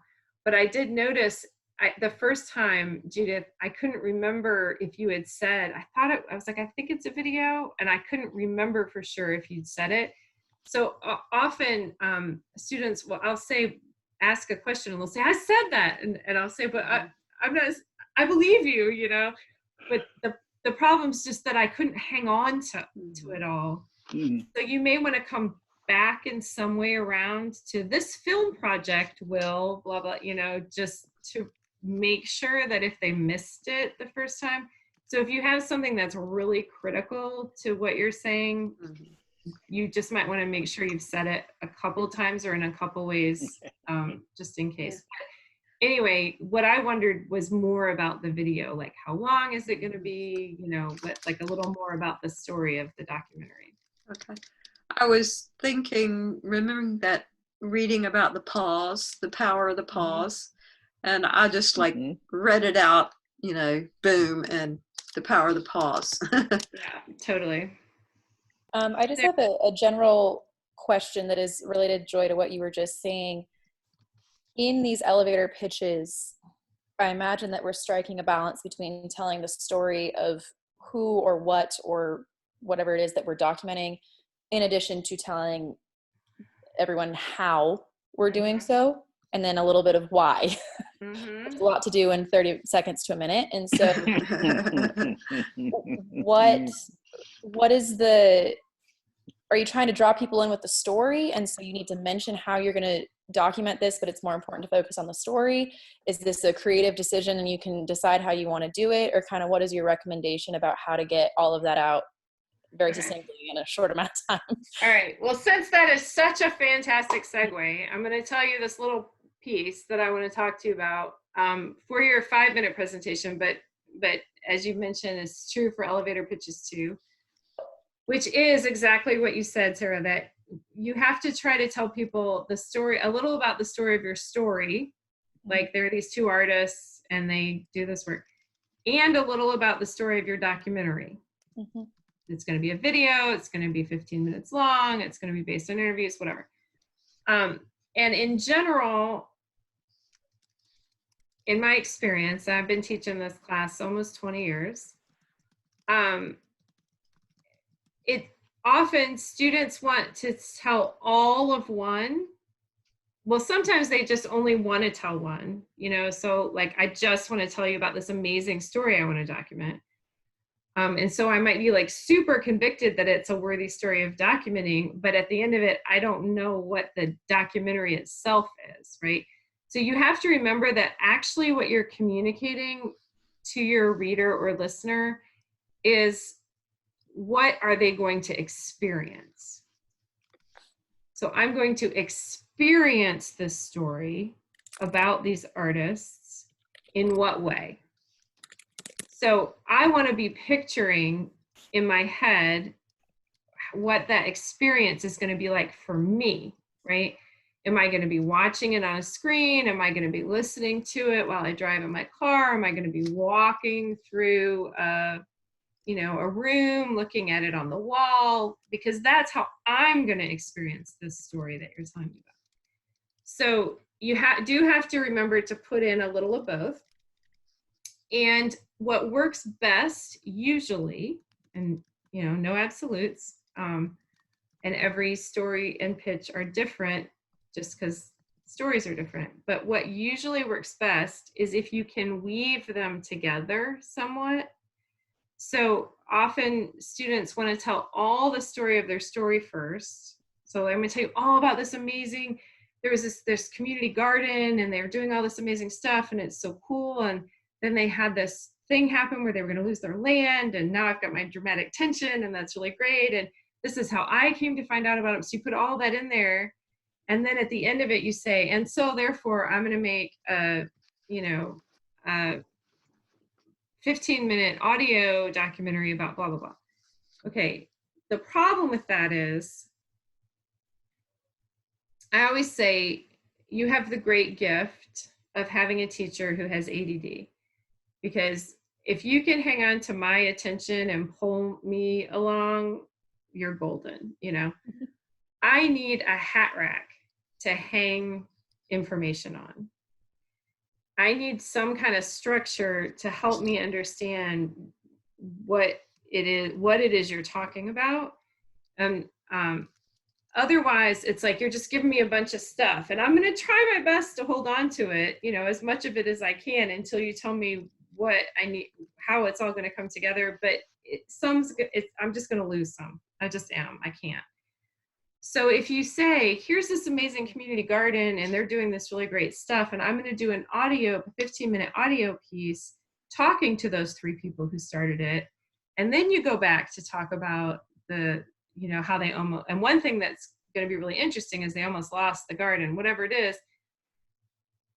I have some way to hang, okay, so it's going to be an audio piece. So now I'm imagining hearing the voices of these 3 people who started the garden. So like, I have to have some way of picturing the story that your documentary will be, not just the story it's going to tell. Does that make sense? Yeah, that's great. So remember that you have to give a little of both, and it works best usually if you weave them together a little bit. So you can talk about one, then a little about the other, and it can be just like Judith did, as simple as my video will. It doesn't have to be a whole big long thing.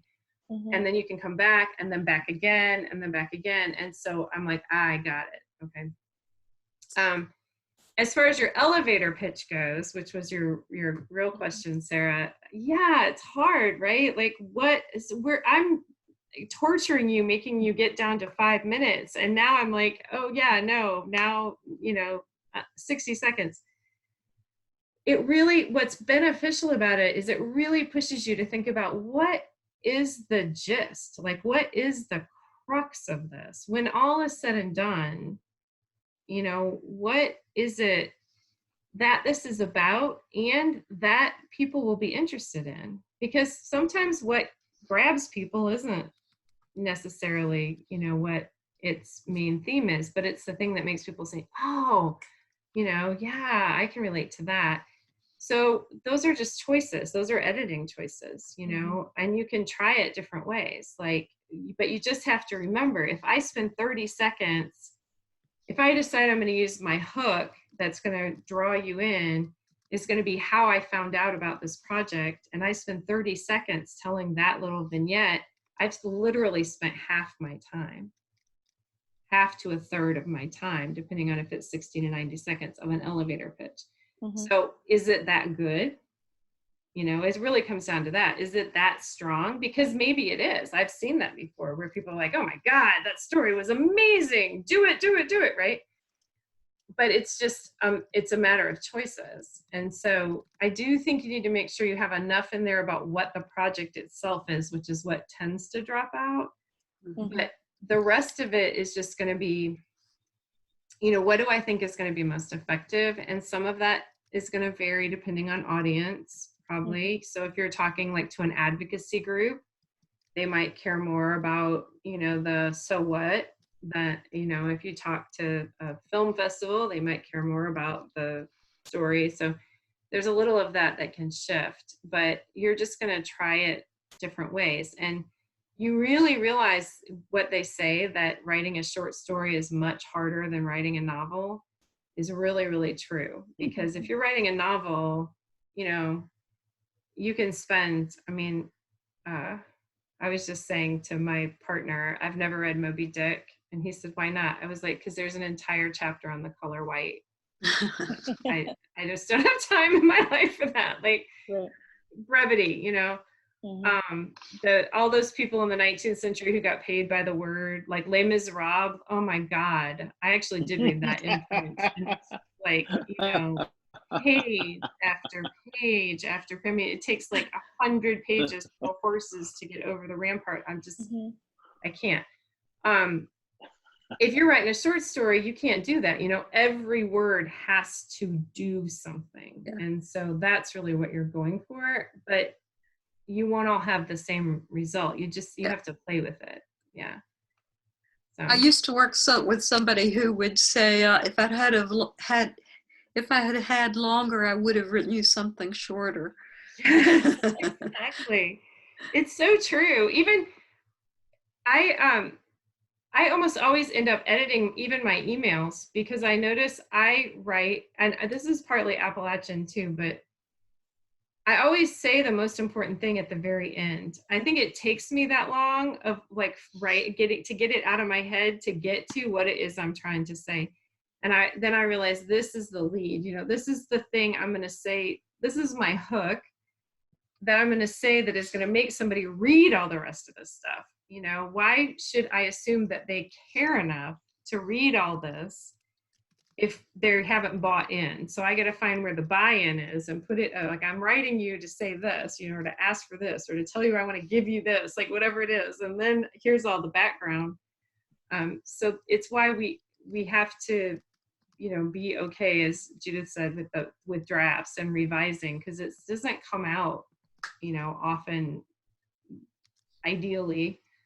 And it's really easy too, like that piece about how we found out about something, or that moment when this project started for us or whatever, those can be really good and effective hooks. And we can get sucked into our own memory about them, and we can talk about that moment for 4 of our 5 minutes, you know?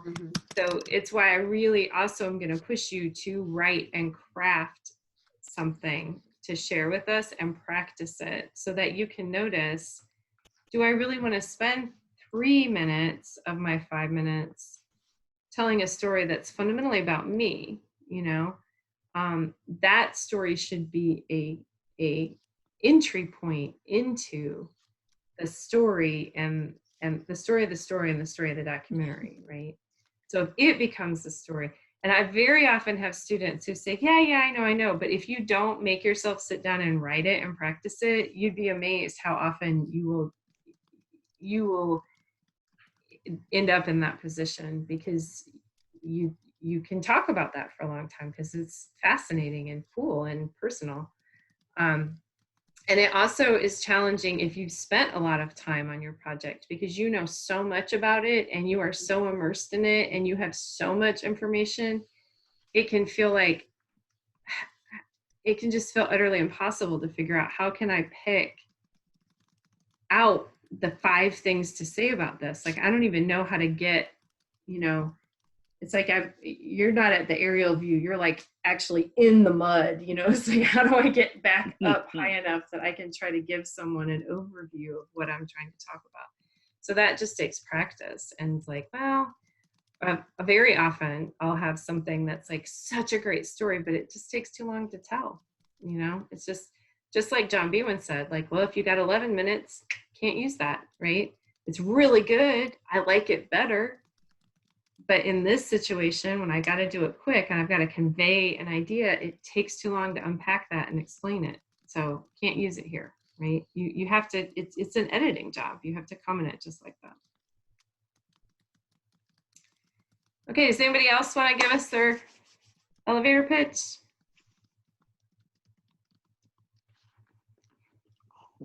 Amy? I'll give it a shot. Yay! Okay.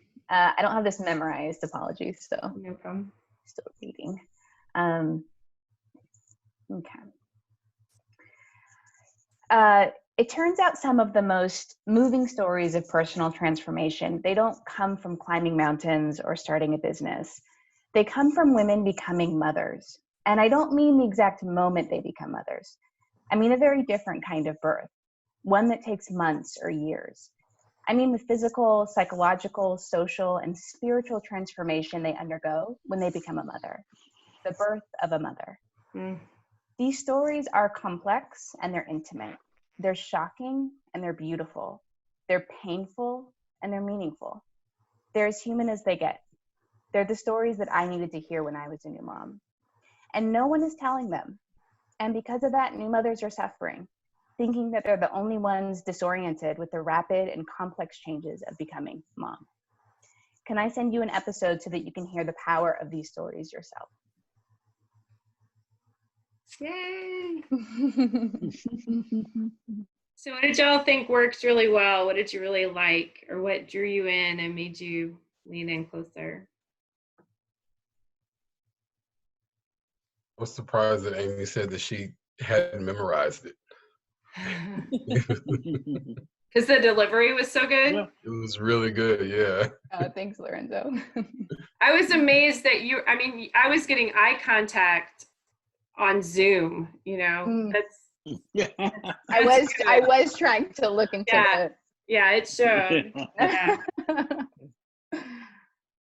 I really liked how you mixed, it's kind of a syntax thing, but like long flowing sentences or a lot of juxtaposition or things, and then you wrapped up those sections, if you will, with almost a fragment or a very short sentence, like the birth of a mom or that sort of thing, and that kept me going. Like at moments where you're almost losing me because the sentences are getting a little complicated or things like that, you wrapped it up and then you moved on to the next part to keep the narrative going, which I thought was really good. Thank you. I love the phrase, a very different kind of birth. Yeah. Yes, that was very compelling. Things people wonder. Oh, Barry, did you have another? I was just thinking, it almost sounded too polished for an elevator speech. You know, everything was just that. It was just too polished. You're shooting from the hip in an elevator, and so that was my. No, that's good feedback. Thank you, Barry. His audio producer at work there. Right, exactly. I can't get out of that habit. Yeah. So things people wondered. Again, we're not that we're gonna let her explain them all, but it's helpful to know what questions you had or what. Judith? I think that is perfect for like introducing the project. If you have a written piece or an audio piece, but I think I agree that in addition to having that piece that does that fabulously, a short sort of conversational, spontaneous but planned, what you would say in an elevator might also be helpful. Yeah, I agree. I think I need a shorter version of this. But it's fantastic. Thank you. Yeah. I see the same thing about where is the story of the documentary itself? So you say, can I send you an episode? Mm-hmm. And do we hear anything else? And I'm trying to remember back about what the documentary itself is. So you may, right? Can you read it one more time for us? Sure. It turns out some of the most moving stories of personal transformation, they don't come from climbing mountains or starting a business. They come from stories of women becoming mothers. And I don't mean the moment they become mothers. I mean a very different kind of birth, one that takes months or years. I mean the physical, psychological, social, and spiritual transformation she undergoes when she becomes a mother, the birth of a mother. These stories are complex and intimate. They're shocking and beautiful. They're painful and meaningful. They're as human as they get. And they're the stories that I needed to hear when I was a new mom. And no one is telling them. And because of that, new mothers are suffering, thinking they're the only ones disoriented with this complex change. Can I send you an episode so that you can hear the power of the show yourself?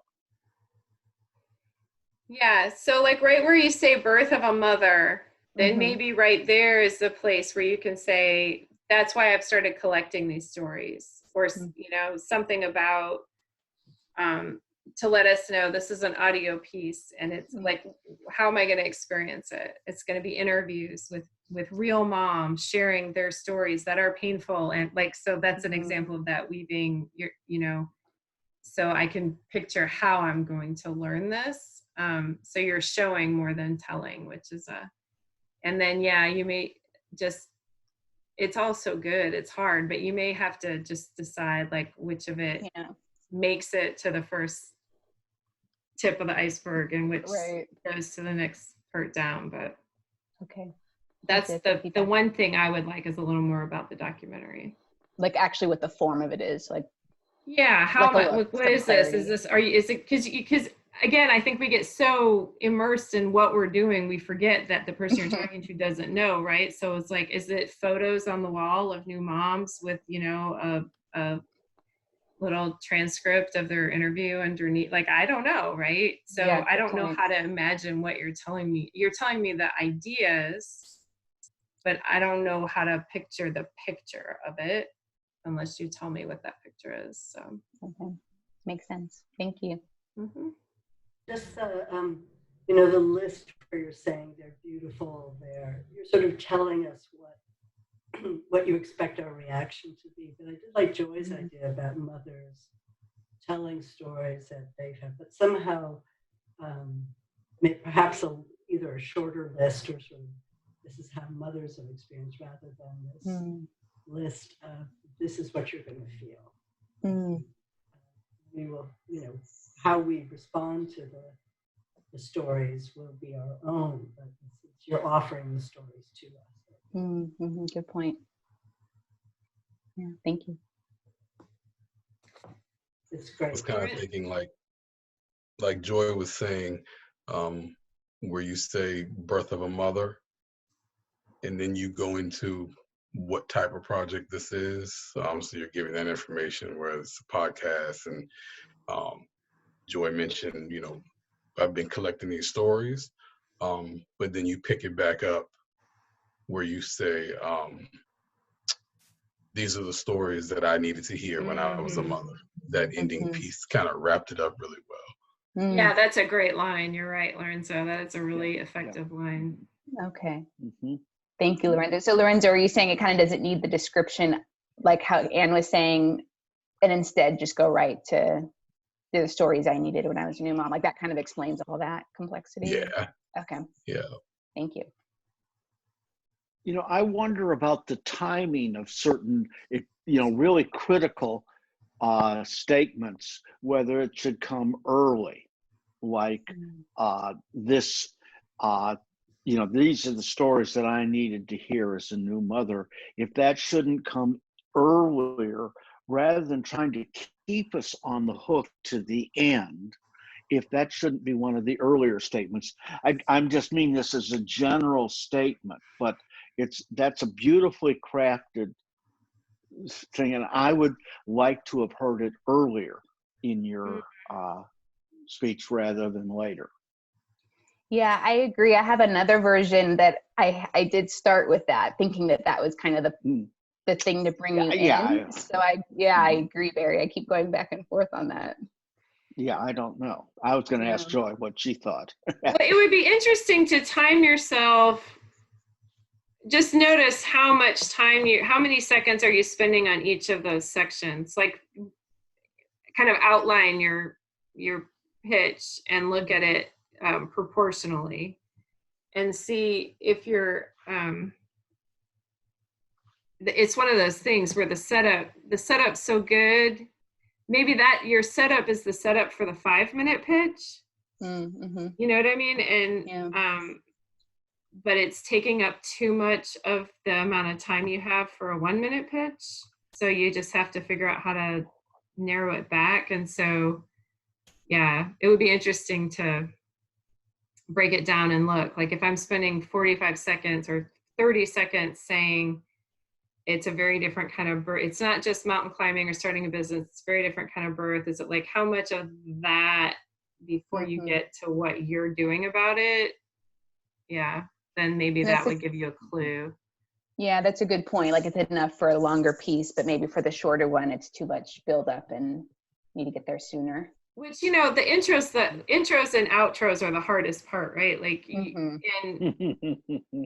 you got to say something just to get yourself going. And then you got to expect that you're going to have to go back and keep fiddling with those to try to figure out. But I think we can get like really attached to them too. Like, but it was good. I liked it and it worked. And it can be really hard to go say, well, yeah, it was good, but it's too long.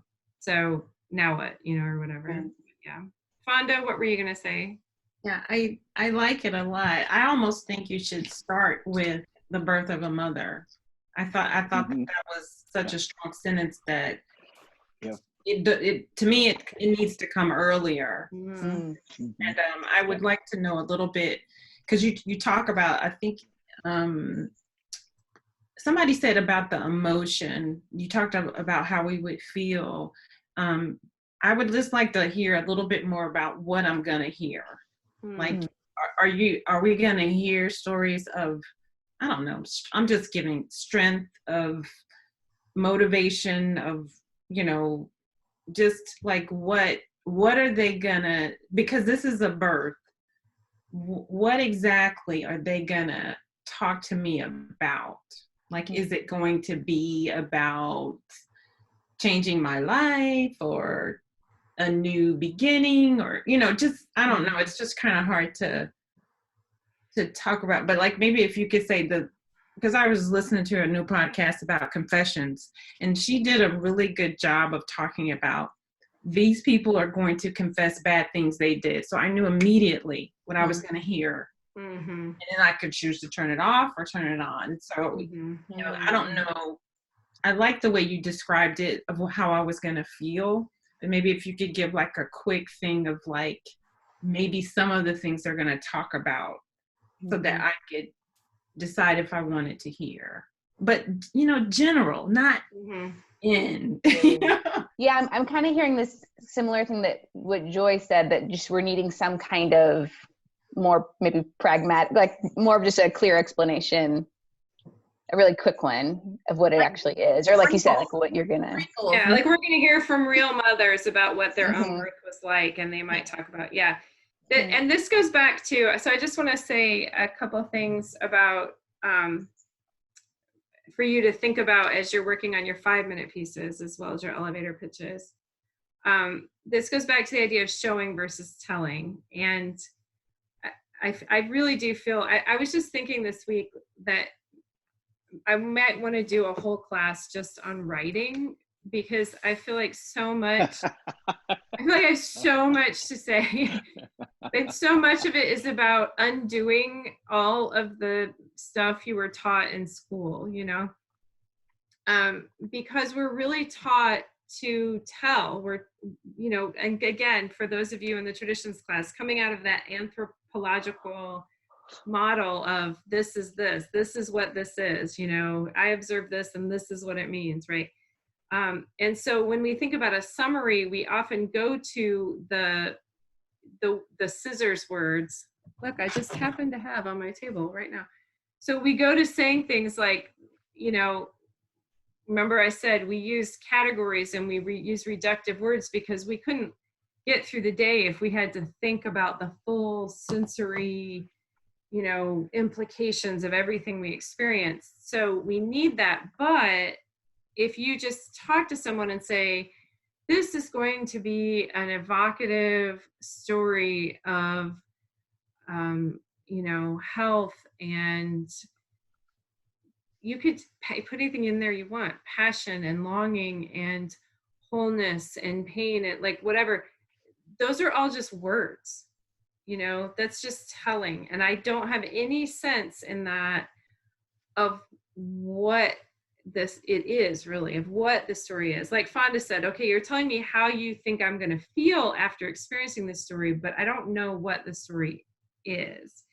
So how can you put a little bit of the showing of and I think that's kind of what we're getting at with Amy's pitch, is saying, imagine hearing a woman talk about and telling. That's why sometimes those short vignettes can be really useful, because you can say, for example, and you can give a picture, you can paint a really descriptive word picture and people really get it. And then you can say, all of these stories put together are going to, make you feel a bunch of ways. And we're like, yeah, I bet they will, because I really felt that when you told me, right? So thinking about, again, it's another balance.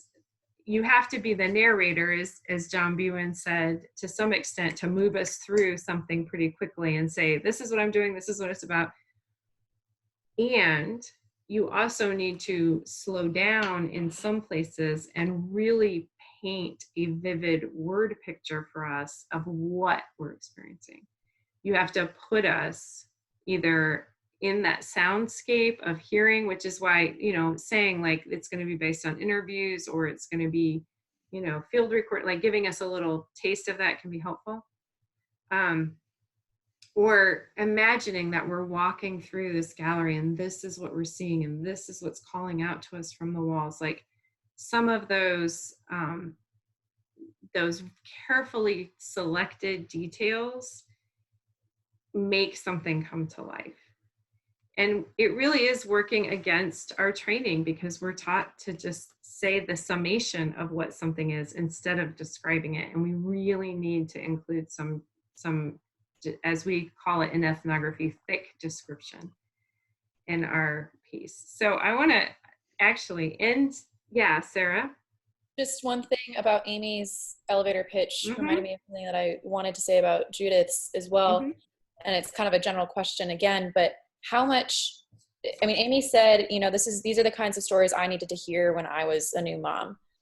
How much in these elevator pitches do we need to establish our credibility, or why we are particularly cut out to be documenting whatever it is that we're documenting? Because I know in Judith's, there wasn't a sense, for me anyway, of why she's documenting this. Yeah. Does that make sense?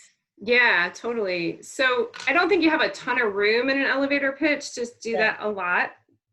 But two things: if you either have super, super great reasons why you ought to be the one, like you have a ton of background, or, then that's something you might want to include.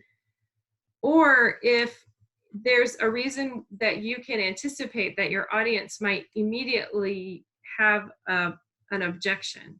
Like, how are you going to do that? You're only 20, right? Or whatever it is. You might want to include it because you don't want to lose them. Because you want to say, like, before they can think, well, is that really realistic? You want to be like, and I speak Italian and I already go to Italy. And so that's why, like you might want to include that. And I think it's important in any of your talking or writing about your projects to think about that. Like, where are you going to lose your audience? Where are they going to start going out on a road of, well, I don't agree with that. Like, and it's very similar actually in Amy's, like somebody could go down a road of, well, mom, their dads too. It's not just mom, and that just saying, this is what I needed to hear when I was a mom, very effectively counters that. It's not that there aren't other stories. It's not that you couldn't do other things, but this is why I'm doing this and why it's really helpful. And it's clear, it's personal, and it works to get that thing done of if people are starting to, make up some, because people do this, right? They don't want to get, like, we're just leery of getting sucked in. I feel like we train ourselves to be cynics constantly. So we're constantly looking for the reason not to like something, and to argue with it and to be like, oh, well, but there's also this, or well, but this, but, so you do have to think about that a lot, but it doesn't mean you have to say, and before you think that, I want to tell you, but it can be that kind of really elegant inclusion of something that let people just drop all that away. Oh, that's a really good point. And now they're back with you again. So I would use those criteria to think about whether it's included or not. Judith? No, I was just thinking, kind of lagging back, you were talking about outro, and in an elevator, in an elevator speech, really what do you want out of it is you want permission to call them next week. So I think having in mind what you're going to ask them for to get that permission is really important. Like, I'd love to call you and get your advice because I know whatever. But I think that's what you want to get off the elevator with. Yeah, thank you. I think that's so important. It's not going to be the same thing for everybody or for any particular pitch, right? But we can get very scared to make the ask, and we need to go for it, because the worst that can happen is they'll say no. And so think about, what do I want from this encounter? Do I want, and maybe sometimes we don't know, maybe somebody just says, what are you working on? And we just need something to tell them. But yeah, if we want to say, like, I would love to interview for that, I'd love to would you be interested in telling your story about being a mom, becoming a mom? Have you ever seen a piece like that? Have you ever, scheduled a piece like that in your festival before? Oh, well, I'd love to talk to you about it if that's new for you, whatever it is, make sure that you're not hedging that at the end, because it's easy to get scared and not do that part. For sure. Anybody else?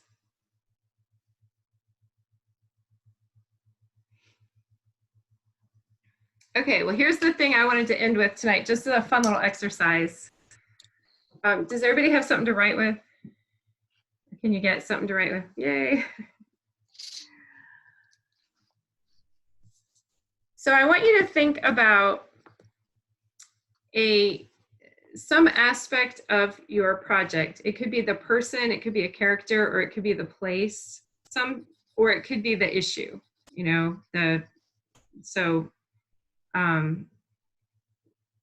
just like to take Kristen Rudder's little short video as an example. So it could be, the lake, it could be the space, or it could be, I care about water quality and this is why, or it could be, here I am, I'm the character, whatever. But pick one of those three, okay? So pick some aspect of the set. It doesn't matter how important it is. It could be minor. It doesn't matter. It's just an exercise.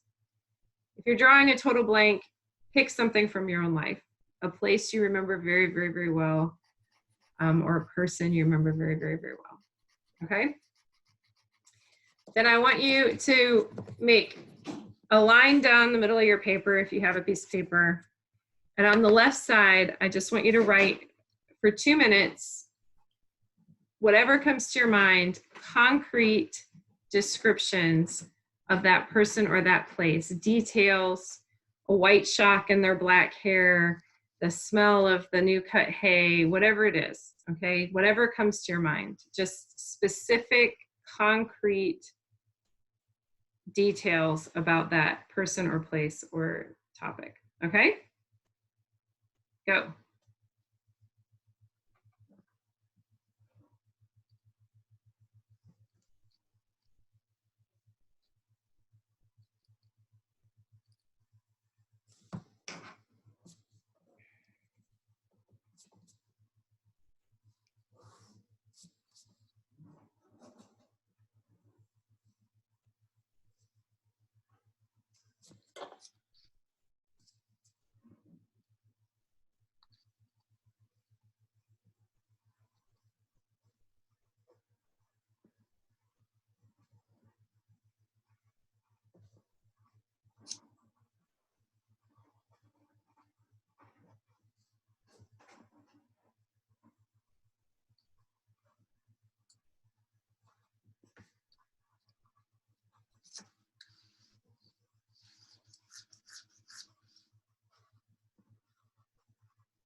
Okay, that's 2 minutes.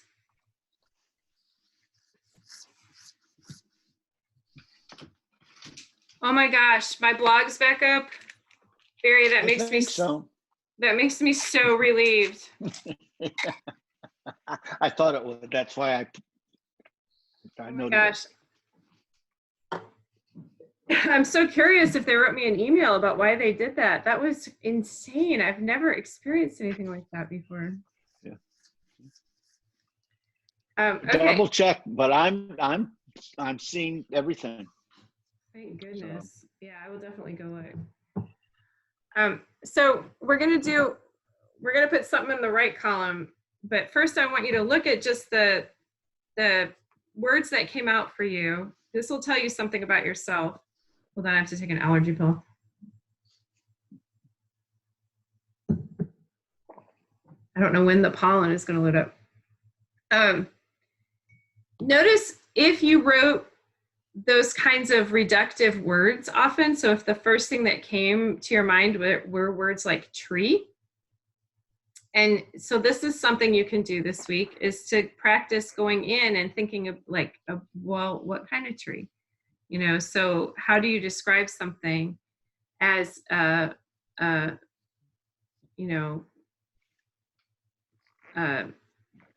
sickly sycamore shedding its yellow leaves in a pile underneath its trunk, right? Or branches, instead of just saying tree. So that's something you can kind of just notice about yourself where, if you just say cat, how could you describe that cat? And so this is helpful, especially when you don't have a lot of time or a lot of space, because if you think about it, like tree in a way is a wasted word. If you could say sycamore or elm, it's in the same word, almost the same space, but it's creating so much more of an interesting image or painting a picture for us. So it can really help you. So notice also, did you use multiple senses? You know, did you mostly write about things you saw, or did you also include things you smelled or felt or touched or tasted? So that can also help you just notice, like, this might be a really easy way that I can amp up my descriptive writing, which again, as I'm saying, you don't want to just layer this all over your whole 5 minutes until we can't even remember everything you've said, right? But you want to have some of this kind of juiciness of putting us in a place or in a story.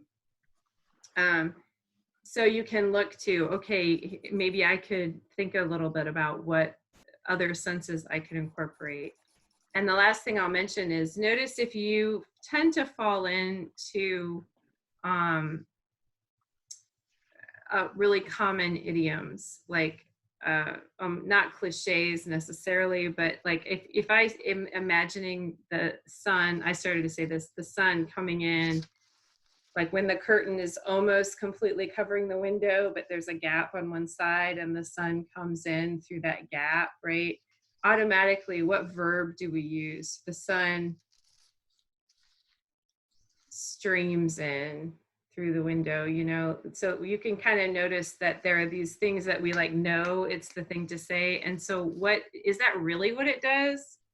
In my room, it really doesn't stream, you know, it kind of barely kind of sidles in and creeps in along the side. So kind of pause and notice, is that really what describes this, or is it just what I'm used to saying? You know, I'm just used to saying this goes with this, right?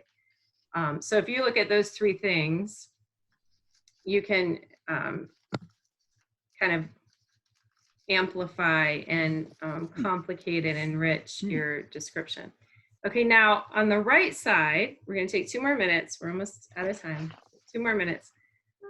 On the right side of your paper, look at that same scene or that same person, whatever, the same thing you chose to write about. Look at maybe those words you used, the descriptions you made.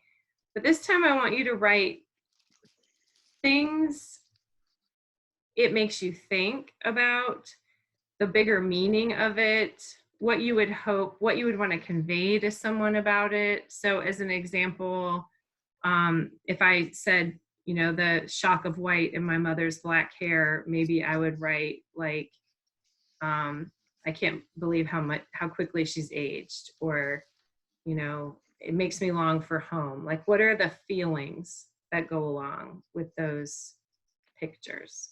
Does that make sense? Okay, 2 minutes.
Okay, that's 2 minutes.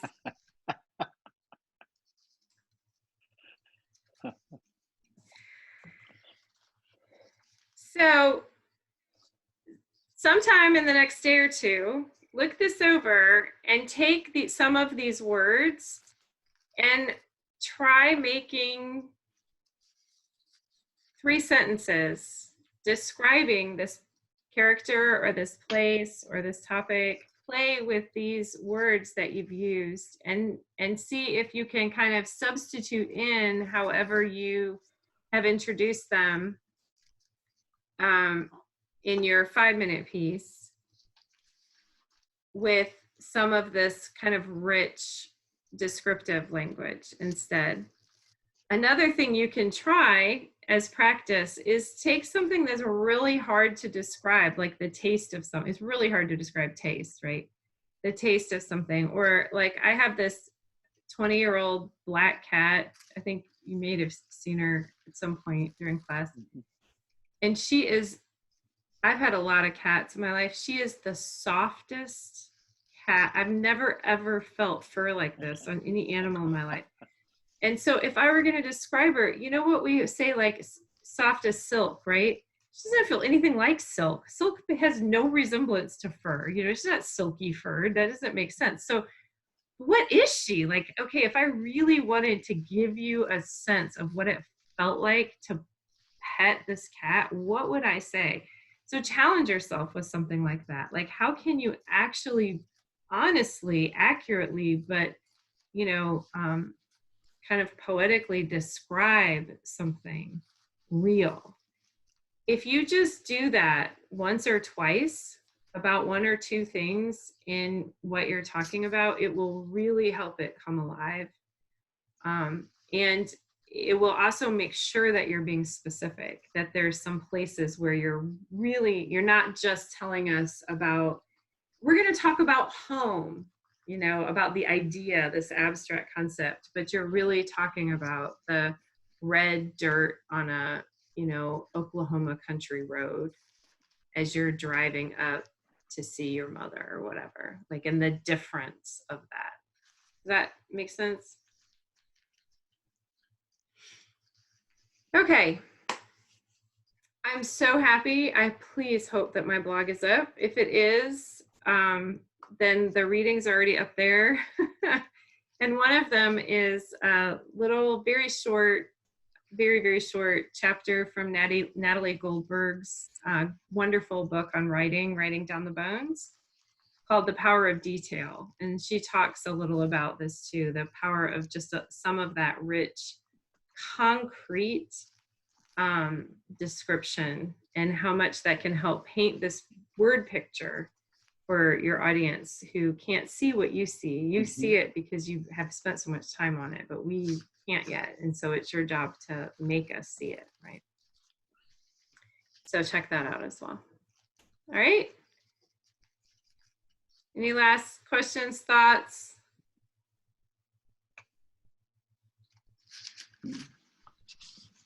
Okay. It's been great, y'all. I'll see you next week. Good night. Oh, and if you haven't talked to me about your project and you just want to run it by me, you want to ask any questions, or you want to see anything, just, you know, please text me and we'll find a time. I'm around, okay? All right, thanks. Okay. Bye, y'all. Bye.